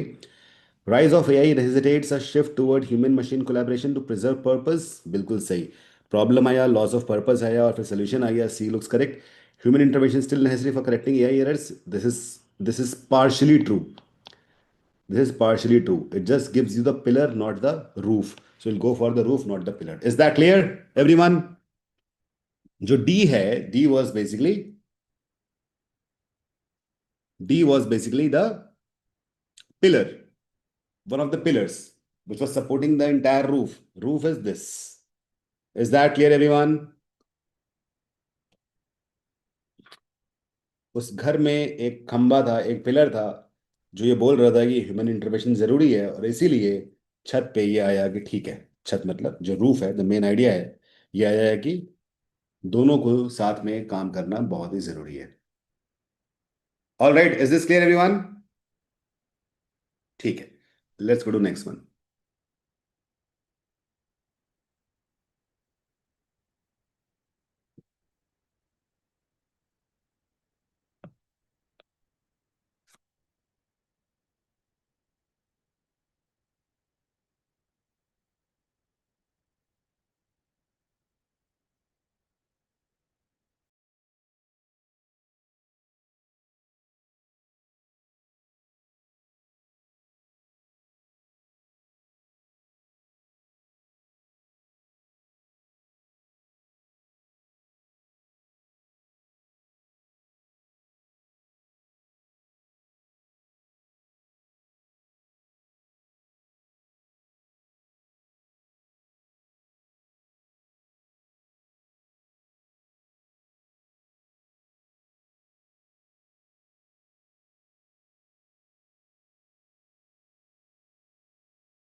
If the questions are not properly visible, ask me after reading the entire passage.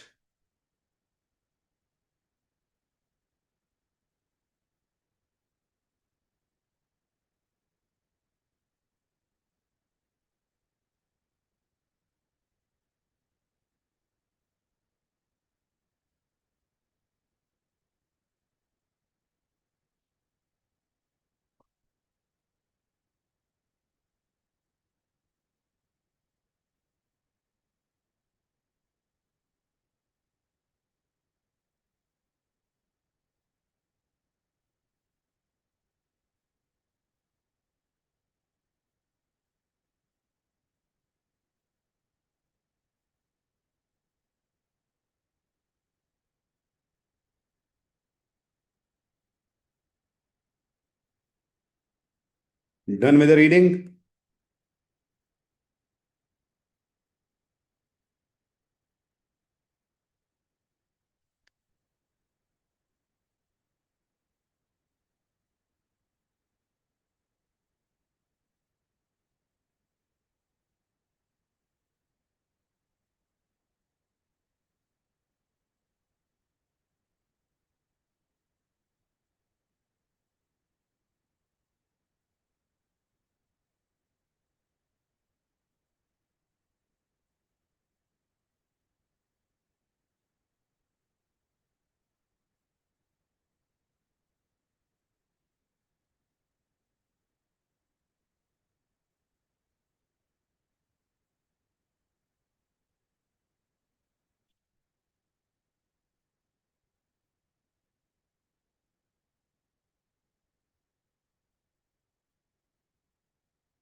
All right. So already you have the front bookend, the pillar one, pillar two, pillar three, and the back bookend. So you must look at something which covers all the things. Car-centric planning was just one part of it. 15-minute local city, minute city is a holistic solution for ecological, social, economic. Ecological भी आ गया, social भी आ गया, economic भी आ गया. Looks like it's correct. C talks about local economies are the only way to survive.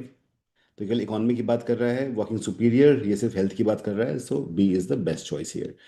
Now, I am planning one thing that I'll be giving this PDF to you. So the remaining passages, three, four, third is called the dopamine economy, deep sea mining, access economy, digital museums, life extension ethics. I'll be making a link here, okay, through which you can download and solve these five passages. And in the comments only, when you solve, just put your comments in case there is any problem. So let's go to the third part of it. All right,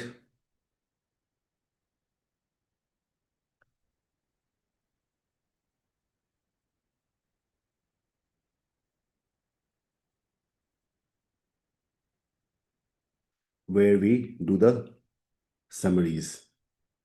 Is that clear? The conclusion, and the inferences. All right, should we start that?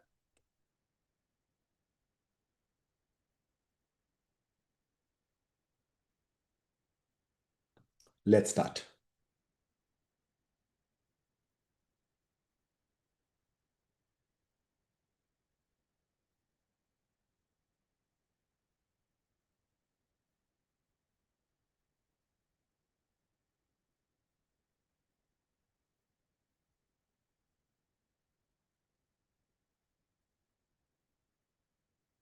Cool.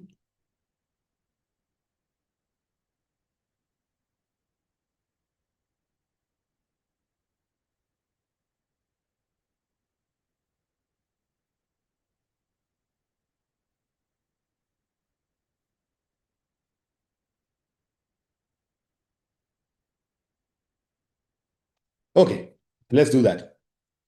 Structural signposts. In summaries, there are some keywords, therefore, thus, hence, so, consequently, and as a result. इससे मालूम पड़ेगा कि summary आने के chances बहुत high हो गए हैं. Final judgments, clearly, it follows that for this reason and conclusion, strong opinions should, must, ought to, fails to, succeeds in. ये सारे तरीके हैं summary या conclusion निकालने के. All right. These are the signposts कि मालूम पड़ेगा इससे हो सकता है. The why test, premise versus conclusion. The conclusion is the only statement in the passage that does not support anything else, but is supported by everything else. Okay, conclusion doesn't support anything else, but everything else supports the conclusion. Ask, is A true because of B, or is B true because of A? Destination is the conclusion. कि कौन सा true है इसके कारण, that is the conclusion. There is a why test. Position matters. The thesis beginning, the bottom line end. In academic or journalistic passages, authors often state their claim upfront. The rest of the text is spent providing evidence and defending this initial stance. Academic passages में, journalistic passages में शुरुआत में ये claim है और बाकी पूरा उसके एविडेंस देंगे, एग्जांपल्स देंगे प्रूव करने के लिए. Bottom line end, common in argumentative texts, the author builds a case paragraph by paragraph, finally synthesizing all arguments into definitive take in the conclusion. ठीक है, दो तरह के होंगे कि कई बार कंक्लूजन शुरुआत में ही आ जाएगा, वहीं पे वो कंक्लूजन होगा और उसको एविडेंस से सपोर्ट किया जाएगा ताकि अब मालूम पड़े कि वही कंक्लूजन है। दूसरा कि कंक्लूजन एंड में होगा, तो एक पूरा कॉन्टेक्स्ट बिल्ड किया जाएगा, एंड में कंक्लूजन आ जाएगा। ओके। तो अगर तुमने सुना है कि कंक्लूजन कभी भी शुरुआत में नहीं हो सकता, तो ये गलत बात है। कई बार हो सकता है, लेकिन पता नहीं चलेगा कि शुरुआत में है कि नहीं। पता कब चलेगा? पूरा पढ़ने के बाद। Alright, clear now. Logical flow architecture, premise, intermediate, main conclusion. Premise is factual evidence or data points. Intermediate claims supported by data but used to prove more. Main conclusion of final boss, ultimate point. Let's go ahead. The therefore verification. Step one, identify two statements that seem related. This is how you find the conclusion. Step two, place the word therefore between them. Does statement A, therefore statement B make sense? अगर ऐसा हो रहा है तो statement B is the conclusion. If it sounds logical, statement after therefore is conclusion. If it sounds forced, the statements might be independent premises. अगर लग रहा है कि जबरदस्ती कोई बोल रहा है कि यार इससे ये हो रहा है, तो वो दोनों इंडिपेंडेंट प्रेमाइज हैं, कंक्लूजन इनमें से कोई भी नहीं है। All right, now factual versus judgement tone. So here we have the feature, then the premise, then the conclusion. Nature. The premise is objective reporting or data. Conclusion will be subjective evaluation or opinion. Feature example. Premise GDP grew by 3% this year. Conclusion GDP growth was disappointing. Function. Provides foundation or support. Conclusion provides interpretation or judgment. Verifiability can be checked against reality, वो premise होगा. Depends on author's perspective, वो conclusion होगा। बात समझ में आ गई? So anything which can be checked against reality will normally be the premise or the fact, not the conclusion. Clear? Got it? Premise का function होता है foundation या support बनाना, conclusion का function होता है interpretation या judgment देना।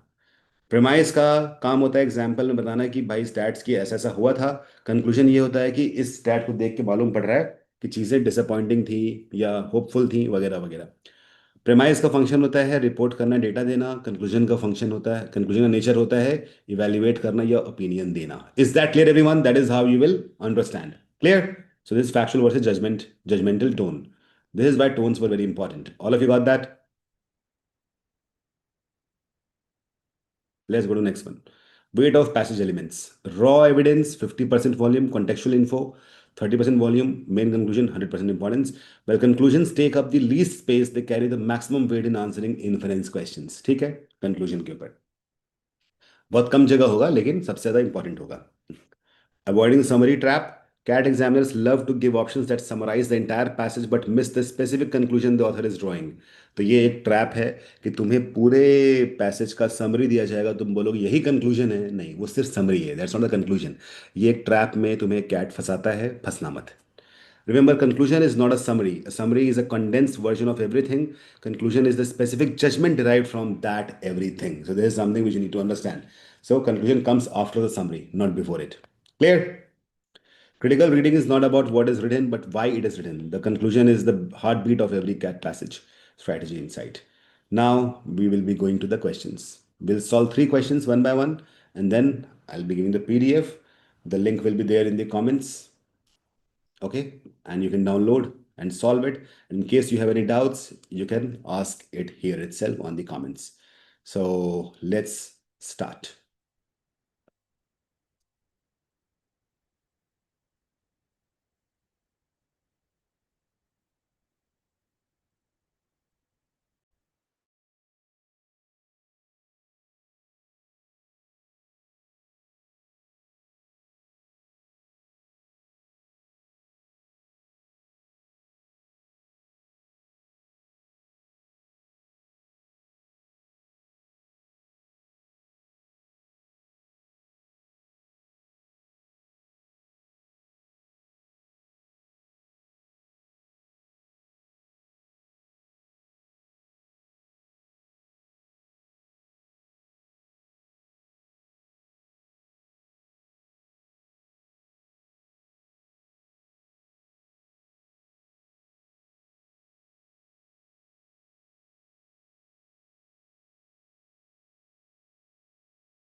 All right. What's your answers? What are your answers? The rise of CBDC, central bank digital currencies, represents a fundamental shift in the global monetary architecture. Unlike decentralized cryptocurrencies, CBDCs are digital forms of fiat money issued and regulated by the state. Okay. Proponents argue that CBDCs can enhance financial inclusion, streamline cross border payments, reduce the costs of physical cash management. However, the implementation of such a system is fraught with systemic risks. However, आ गया मतलब यहाँ मालूम पड़ रहा है change हुआ है हल्का सा. If every citizen has a direct account with the central bank, commercial banks could see a massive flight of deposits, potentially destabilizing the private banking sector, which relies on these deposits for lending. Furthermore, the granular data collected by a central bank on every individual transaction raises unprecedented privacy concerns. While the technology offers a more efficient ledger, it grants the state a level of financial surveillance that is fundamentally incompatible with liberal democratic values. अच्छा पैसे चाहिए. The efficiency gains, though tangible, are secondary to the potential erosion of financial autonomy. Therefore, the rush toward digital fiat must be tempered by robust legal safeguards that prioritize the individual's right to privacy or states' desire for oversight. Without these, CBDCs risk becoming tools of authoritarian control rather than instruments of financial progress. So basically, होगा क्या कि अगर सब कुछ data चला है government के पास, है ना, तो ये इंडिविजुअल फ्रीडम, इंडिविजुअल राइट के अगेंस्ट है. Let's see the conclusion. CBDC is superior to cryptocurrencies due to regulation. Efficiency gains of CBDCs will destabilize private banks. Legal safeguards are required to protect privacy from state oversight. Privacy and oversight, state oversight, ये main बात बोली गई है, and में भी है और शुरुआत से बताया गया क्या प्रॉब्लम हो सकती है इससे. डिजिटल फियाट इज ऑथोरिटेरियन का tool disguised as progress. Now, this is something which can be true, but this is the tone is highly critical.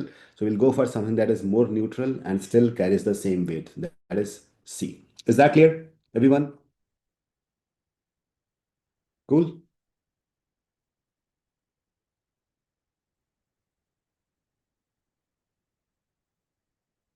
Perfect.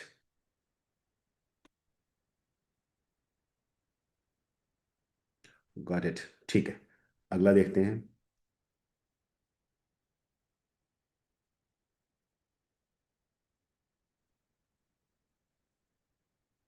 Again, 3 minutes to you. And after this question, there's a class PDF which you can download. Okay, you can download and solve all the remaining passages and then ask me the doubts on the comments itself.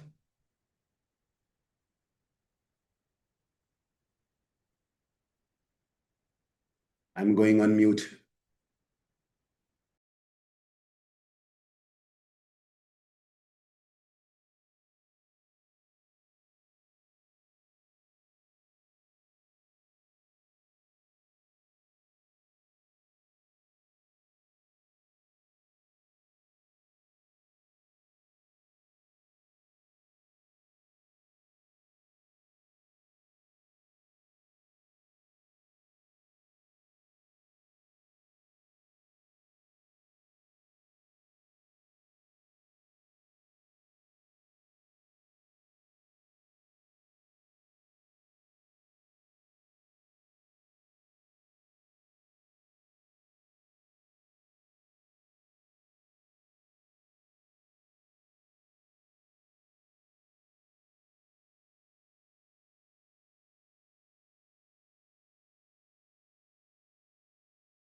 All right. Hi, Harsh. CRISPR Cas9 has revolutionized our ability to edit genomes with surgical precision, offering hope for curing hereditary diseases. थोड़ा tone यहाँ पे इसका लग रहा है optimistic है. However, the boundary between therapeutic editing and enhancement is increasingly blurred. अब यहाँ पे skeptic हो गया एकदम से author. When we edit the germline changes passed on to future generations, we are not just treating a patient, we are modifying the human species. Okay. ठीक है. सो germ line अब जो जर्म लाइन चेंज किया है किसी में, तो वो उसके बच्चे में भी जाएगा. Critics argue that this could lead to a genetics arms race where those with means afford enhancements for their offspring, exacerbating social inequalities. More fundamentally, we lack a complete understanding of the long-term ecological and biological consequences of permanent genetic changes. A fix for one trait might inadvertently disrupt complex regulatory networks we have yet to map. The temptation to perfect the human blueprint is strong, but the hubris of assuming we can control the trajectory of evolution is dangerous.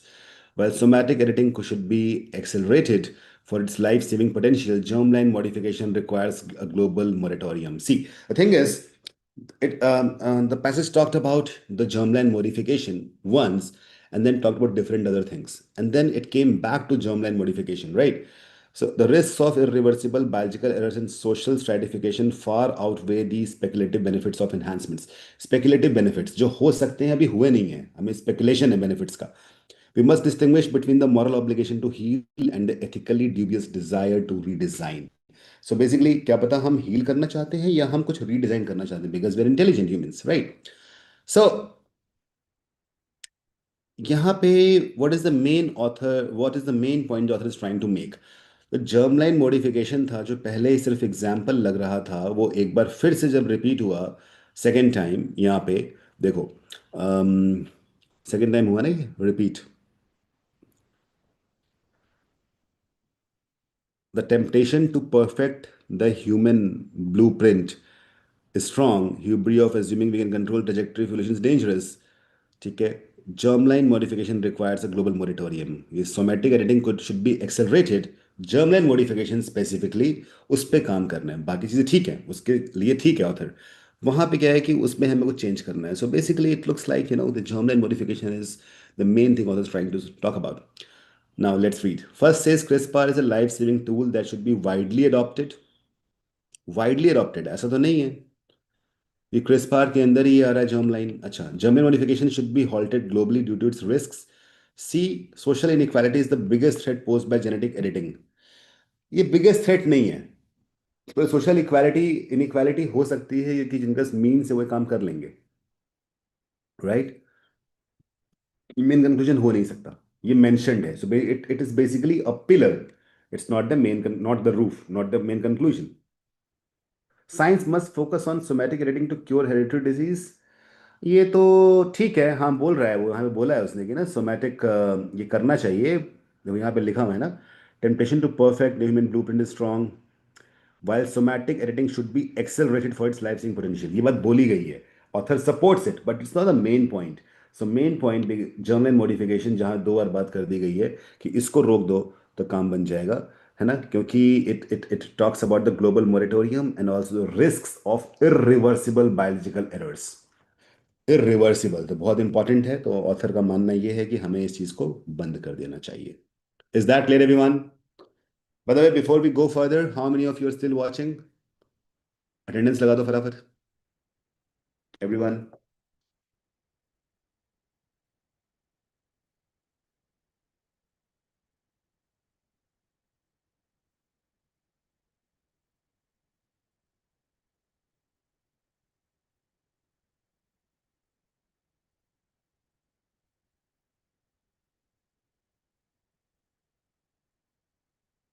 B back. Okay, चलो. Present. Shivank is present. Harsh is present. Let's go to the next one. Conclude. ये थोड़ा सा लंबा ऐसे दिखाई शायद ना दे, रुको एक minute. Is it visible?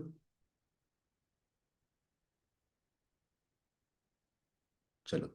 3 minutes. Ankit is present, that's great.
All right, let's check this out.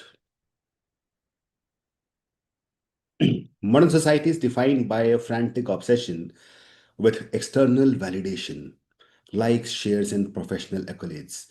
Validation चाहिए बाहर से ना, हमें तारीफें चाहिए, कोई प्यार करने वाला चाहिए, कोई वगैरह वगैरह। ऑफिस में जा रहे हैं तो हमें अवार्ड्स चाहिए, कॉलेज में हैं तो हर कोई पॉपुलर होने चाहिए। So basically we have this obsession with external validation. Instagram पे लाइक्स चाहिए वगैरह वगैरह। This inward gaze has rendered the average individual highly susceptible to anxiety and emotional volatility. Anxiety बढ़ रही है लोगों की इस कारण से। किसी और की तो बढ़ रही है क्या तुम में से? In response, there has been a resurgence of interest in Stoicism, an ancient philosophy that teaches the dichotomy of control. By the way, these days, people are talking about a lot about Stoicism all of a sudden. So when I was a kid, my dad told me about Stoicism. He's like, what is Stoicism? I said, no, dad. So he was like, when you feel no pleasure, no pain. I said, wow, this is such a nice way to look at it. No pleasure and no pain. I was a kid, I could not understand the philosophy. If I'm not feeling any pleasure or pain, that means I'm dead. But then I realized later on, and in Indian mythology, Lord Shiva, when he took the sannyasa. Sannyasa is all about that only. So it is probably stoicism. न अपमान का भय न सम्मान का मोह, मैं तो बैरागी हूँ, something like that. The core tenet is simple: some things are up to us and some are not. Our opinions, intentions, and actions are within our power. External events and the opinions of others and the outcomes of our efforts are not. Critics argue that stoicism leads to a passive, detached life bordering on nihilism. तो अंकित पूछ रहा था आज कि sir ये detachment से क्या problem हो सकती है वगैरह वगैरह। I told you, so detachment is like a philosophical detachment, that you are not bound to the outcomes, you're just bound to the karma, the actions, which was what Lord Krishna preached in the Bhagavad Gita. So अब क्या है कि people are saying that it is a nihilism borderline. What is nihilism? When you feel that there is no meaning of life, no purpose of life, that is nihilism. But stoicism is not actually the same. But critics are, Shivang just asked that, I told you. So but the critics are like, no, stoicism leads to passive detached life bordering on nihilism. Stoicism is a borderline nihilism. That is what critics are arguing, right? So nihilism, there is no meaning of life. There is no purpose of life. Everything is just happening. You don't have to think, praise, feel, all that. So there is nihilism. But the reality is something else. That's what critics are saying, but the reality is something else. There is a difference between nihilism and stoicism. However, this is a misinterpretation. यही बोला गया है passage में भी. Stoicism is not about suppressing emotion, but about grounding one's happiness in internal character rather than external fortune. Okay, so nihilism is all about no emotions, nothing has got any value, nothing's got any meaning. But in Stoicism, it doesn't happen. Stoicism is more about controlling the opinions, the actions which are controllable, which are under your control, and not thinking anything about what others. What people think about you, what if people don't like your status, so you cannot control that, so don't think about that. That is how you are less anxious. So nihilism is like not finding meaning in anything. Stoicism is more about finding meaning in things that you can control. Clear? Now, by detaching our sense of self worth from things we cannot control, we gain an unshakable inner peace. There's not call for inaction. तो ऐसा नहीं कि अब काम करना बंद कर दें. That is not stoicism. But a framework for effective action unburdened by fear of failure. आप एक्शन करें पर आप भाई ये कर्म किए जा, फल की चिंता ना करे इंसान, जैसा कर्म करेगा वैसा फल देगा भगवान, ये है गीता का ज्ञान। तो that is what it means. In an era of digital noise, the Stoic path offers a necessary psychological shield. Therefore, the adoption of Stoic principles is the most pragmatic antidote. Pragmatic is practical.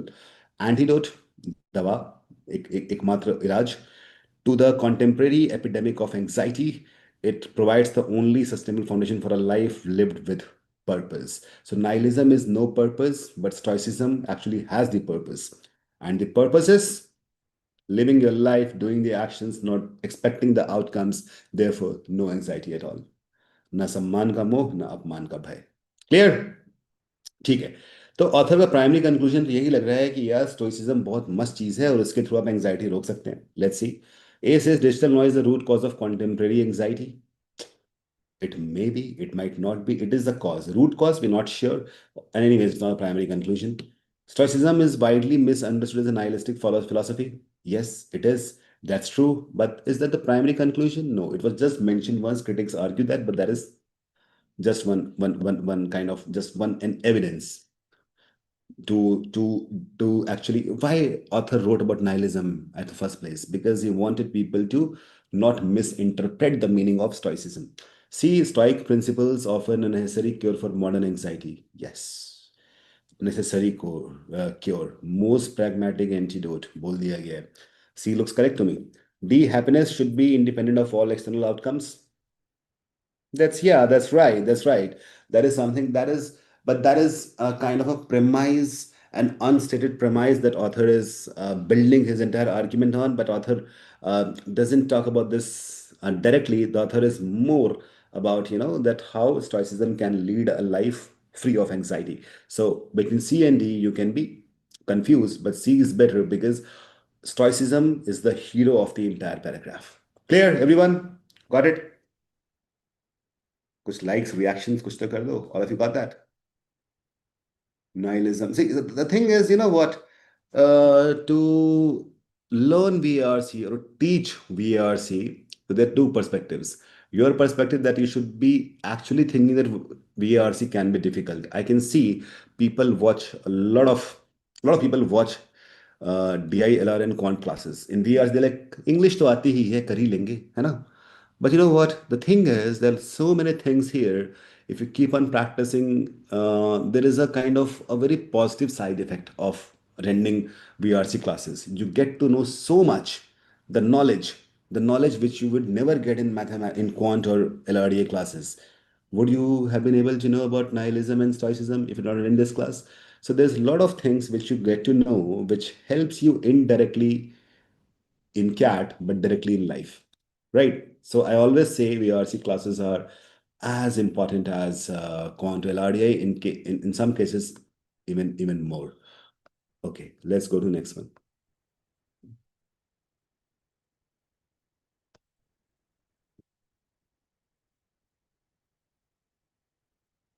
I'm going on mute and I'm going invisible. 3 minutes for 3 minutes.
Wow, that was quick.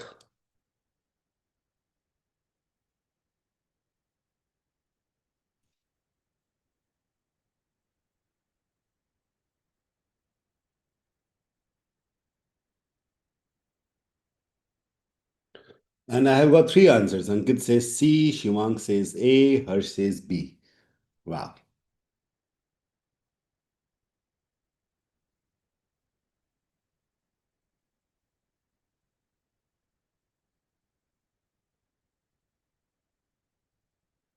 See, you have read this. So this is all about, what is this about?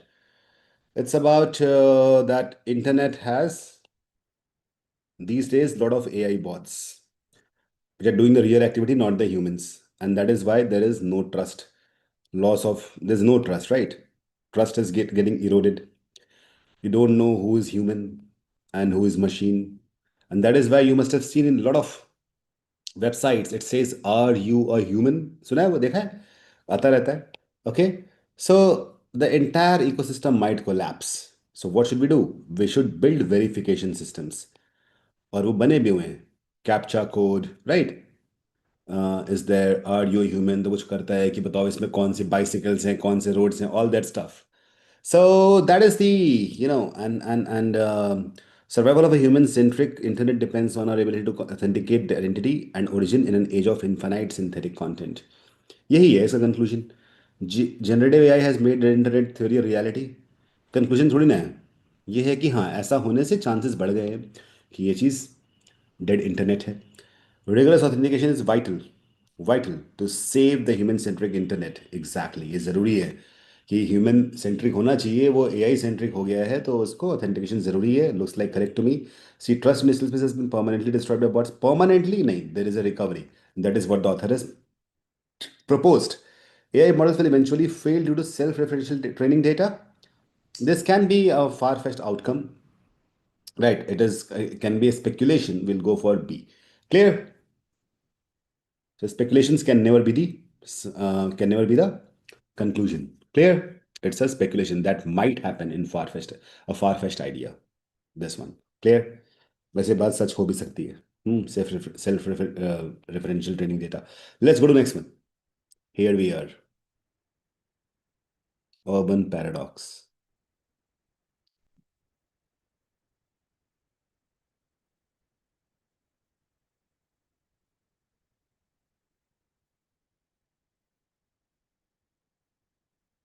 I'm going on mute now.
इसको पढ़ लिया आप लोगों ने? Urbanization is often celebrated as a engine of growth. Cities, hubs of opportunity. Sociological data reveals a paradox. Cities grow denser, levels of social isolation are skyrocketing. In metropolis, we are surrounded by people but disconnected from community. High-rise living, transient employment, eroded third spaces, parks, cafes, etc. तो basically अब क्या इसका मतलब मालूम पड़ रहा है कि ना जो सोशल कम्युनिकेशन है वो कम होता जा रहा है। देखिए यहाँ क्या लिखा है, we must rethink urban design to foster communal interaction. Success of a city should be measured not by its GDP per square foot but by the strength and quality of social ties it enables. तो ये social ties और social communication को ज़्यादा हमें importance देनी चाहिए, यही इसका कंक्लूजन लग रहा है। High rise living is primary cause of urban depression, ये बहुत ही टू स्पेसिफिक है, not possible. Urbanisation is an flawed engine for economic growth. Flawed engine for economic growth, not really, economic growth तो हो ही रही है। Urban success should be defined by social ties, ये बिल्कुल सही बात है। Planners must prioritise housing density और ट्रांजिट एफिशिएंसी, ये फार फेस्ट है, आउट ऑफ स्कोप है, C will go for C. Perfect. Next.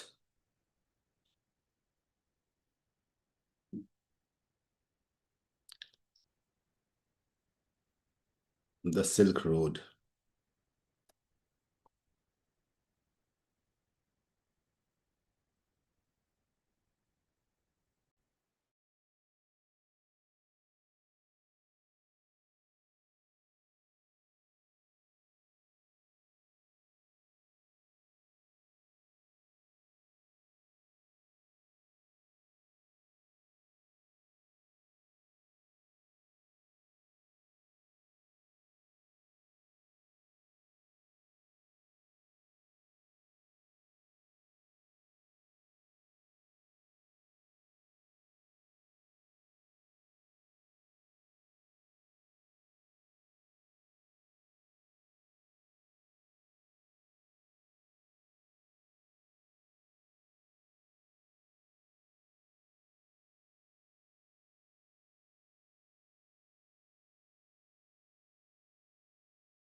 All right, I can see Ankit says A and Harsh and Shivang say B. Okay, the Silk Road is frequently romanticized as a highway for luxury goods.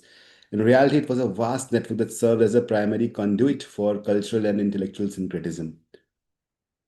More than trade, it was about the conduit, it was about the cultural and intellectual trade-off. It was not just commodities that moved, but religions, technologies, and artistic styles. This cross-pollination was the true engine of human progress in the pre-modern world. Pre-modern, modern ke just pehle. The Silk Road proved that cultural isolation is the enemy of innovation. When societies interact, they do not just trade items, they transform one another's worldview. What is worldview? The way you look at things, the entire world. This historical worldview is basically a group of, um, what do you say, perceptions, okay? This historical precedent challenges the notion of clash of civilizations. Instead, it highlights a convergence of civilizations where progress was a collaborative byproduct of interaction. The legacy of Silk Road is not found in ruins, but in the globalized nature of our shared human heritage.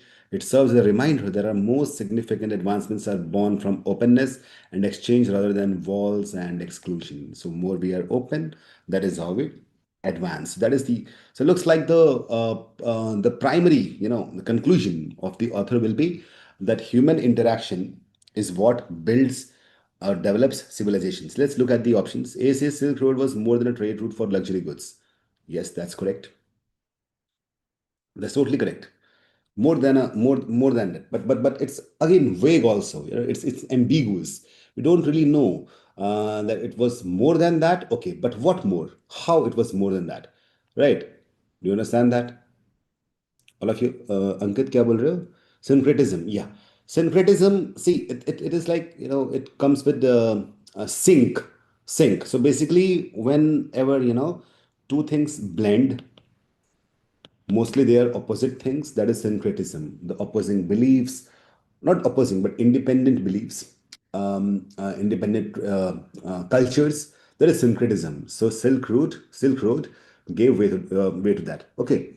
B says progress is a byproduct of cultural openness and exchange. That looks like totally correct. That's what I said also. C, history challenges the clash of civilizations narrative. History challenges might be true. Innovation is impossible in culturally isolated societies. Impossible नहीं है, कम होगा. अच्छा, अब इन दोनों में कौन सा जाएगा कि A is true but A is vague, right? So the exact conclusion is that progress will come when the cultures are open, and Silk Road was basically a conduit of cultural openness and syncretism. All right, so B is correct. Ankit, you again got wrong. Just by one silly mistake, you are doing everything wrong. Here comes the last passage for tonight.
All right, Harsh says B pack.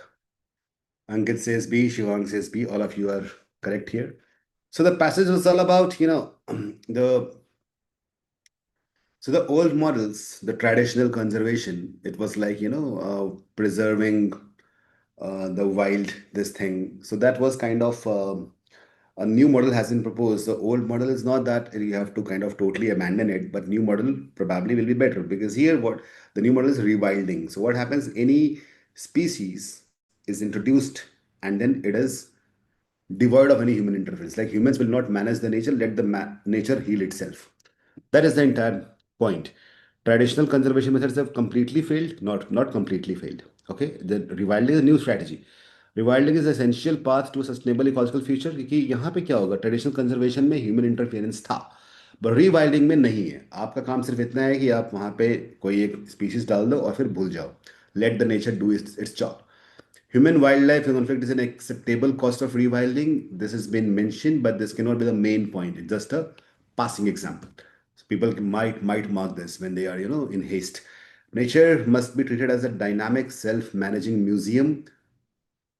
Dynamic and self-managing is true, but museum, that's totally vague, right? It gives us some kind of confusion. B is the best path. The main point is rewilding is the essential path because it is sustainable. Why sustainable? Because nature will take its own care. Human intervention or interference is not at all required. It's prohibited. Clear? So all of you got this one correct. Ankit is like, last corrected finally, otherwise it would get demotivated. Verification, the last thing, the Y test. Does B support A? If statement A is your conclusion, every other statement in the passage should serve as a reason why statement A is true. So compromise is composed of evidences, facts, examples, stats, and all of it should support the conclusion, the claim, opinion, the so what. Clear? This is where we end the entire session. After discussing the intermediate trap, so how cat can trap you, logical chain is evidence, then conclusion, then main conclusion. So normally what happens, sometimes there is an intermediate conclusion which might look the main conclusion, look like it, and you might mark it wrong. For example, lithium prices are rising.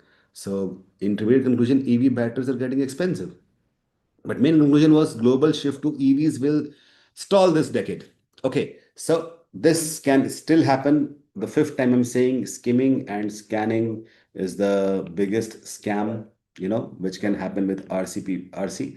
You should not do this because the moment you do this, there is high chance that you will go for intermediate conclusion, not the main conclusion, and cat traps you in that. So basically, this entire session agenda was to make you aware of various things. Any passage was not difficult here. In the next sessions, upcoming sessions, I'll be giving difficult passages where all these traps will be there, and you will start committing mistakes by falling into those traps. So I have already warned you what all traps you can fall into. I'll also have a class which will be called as, or a video which will be called as the major traps cat throws at you. Do you want that? So CAT often asks for the main conclusion. Don't stop at the stepping stone. That is intermediate conclusion. Look for the final destination. All right. That is where I would like to end the session. And if you want a session or a video like the major RC traps, you tell me. Also, there is a link to download the entire PDF. You can practice the passages on your own as well. Clear? All of you? When I'm ending session, a lot of people have joined in. Hello, everyone. You can watch it. It's gonna change your mind and change your perspective towards reading comprehension passages. And you'll be getting a clear picture and you keep on following and you'll be getting more and more insights. Good night, everyone. Bye-bye. Take care. You're welcome, Harsh.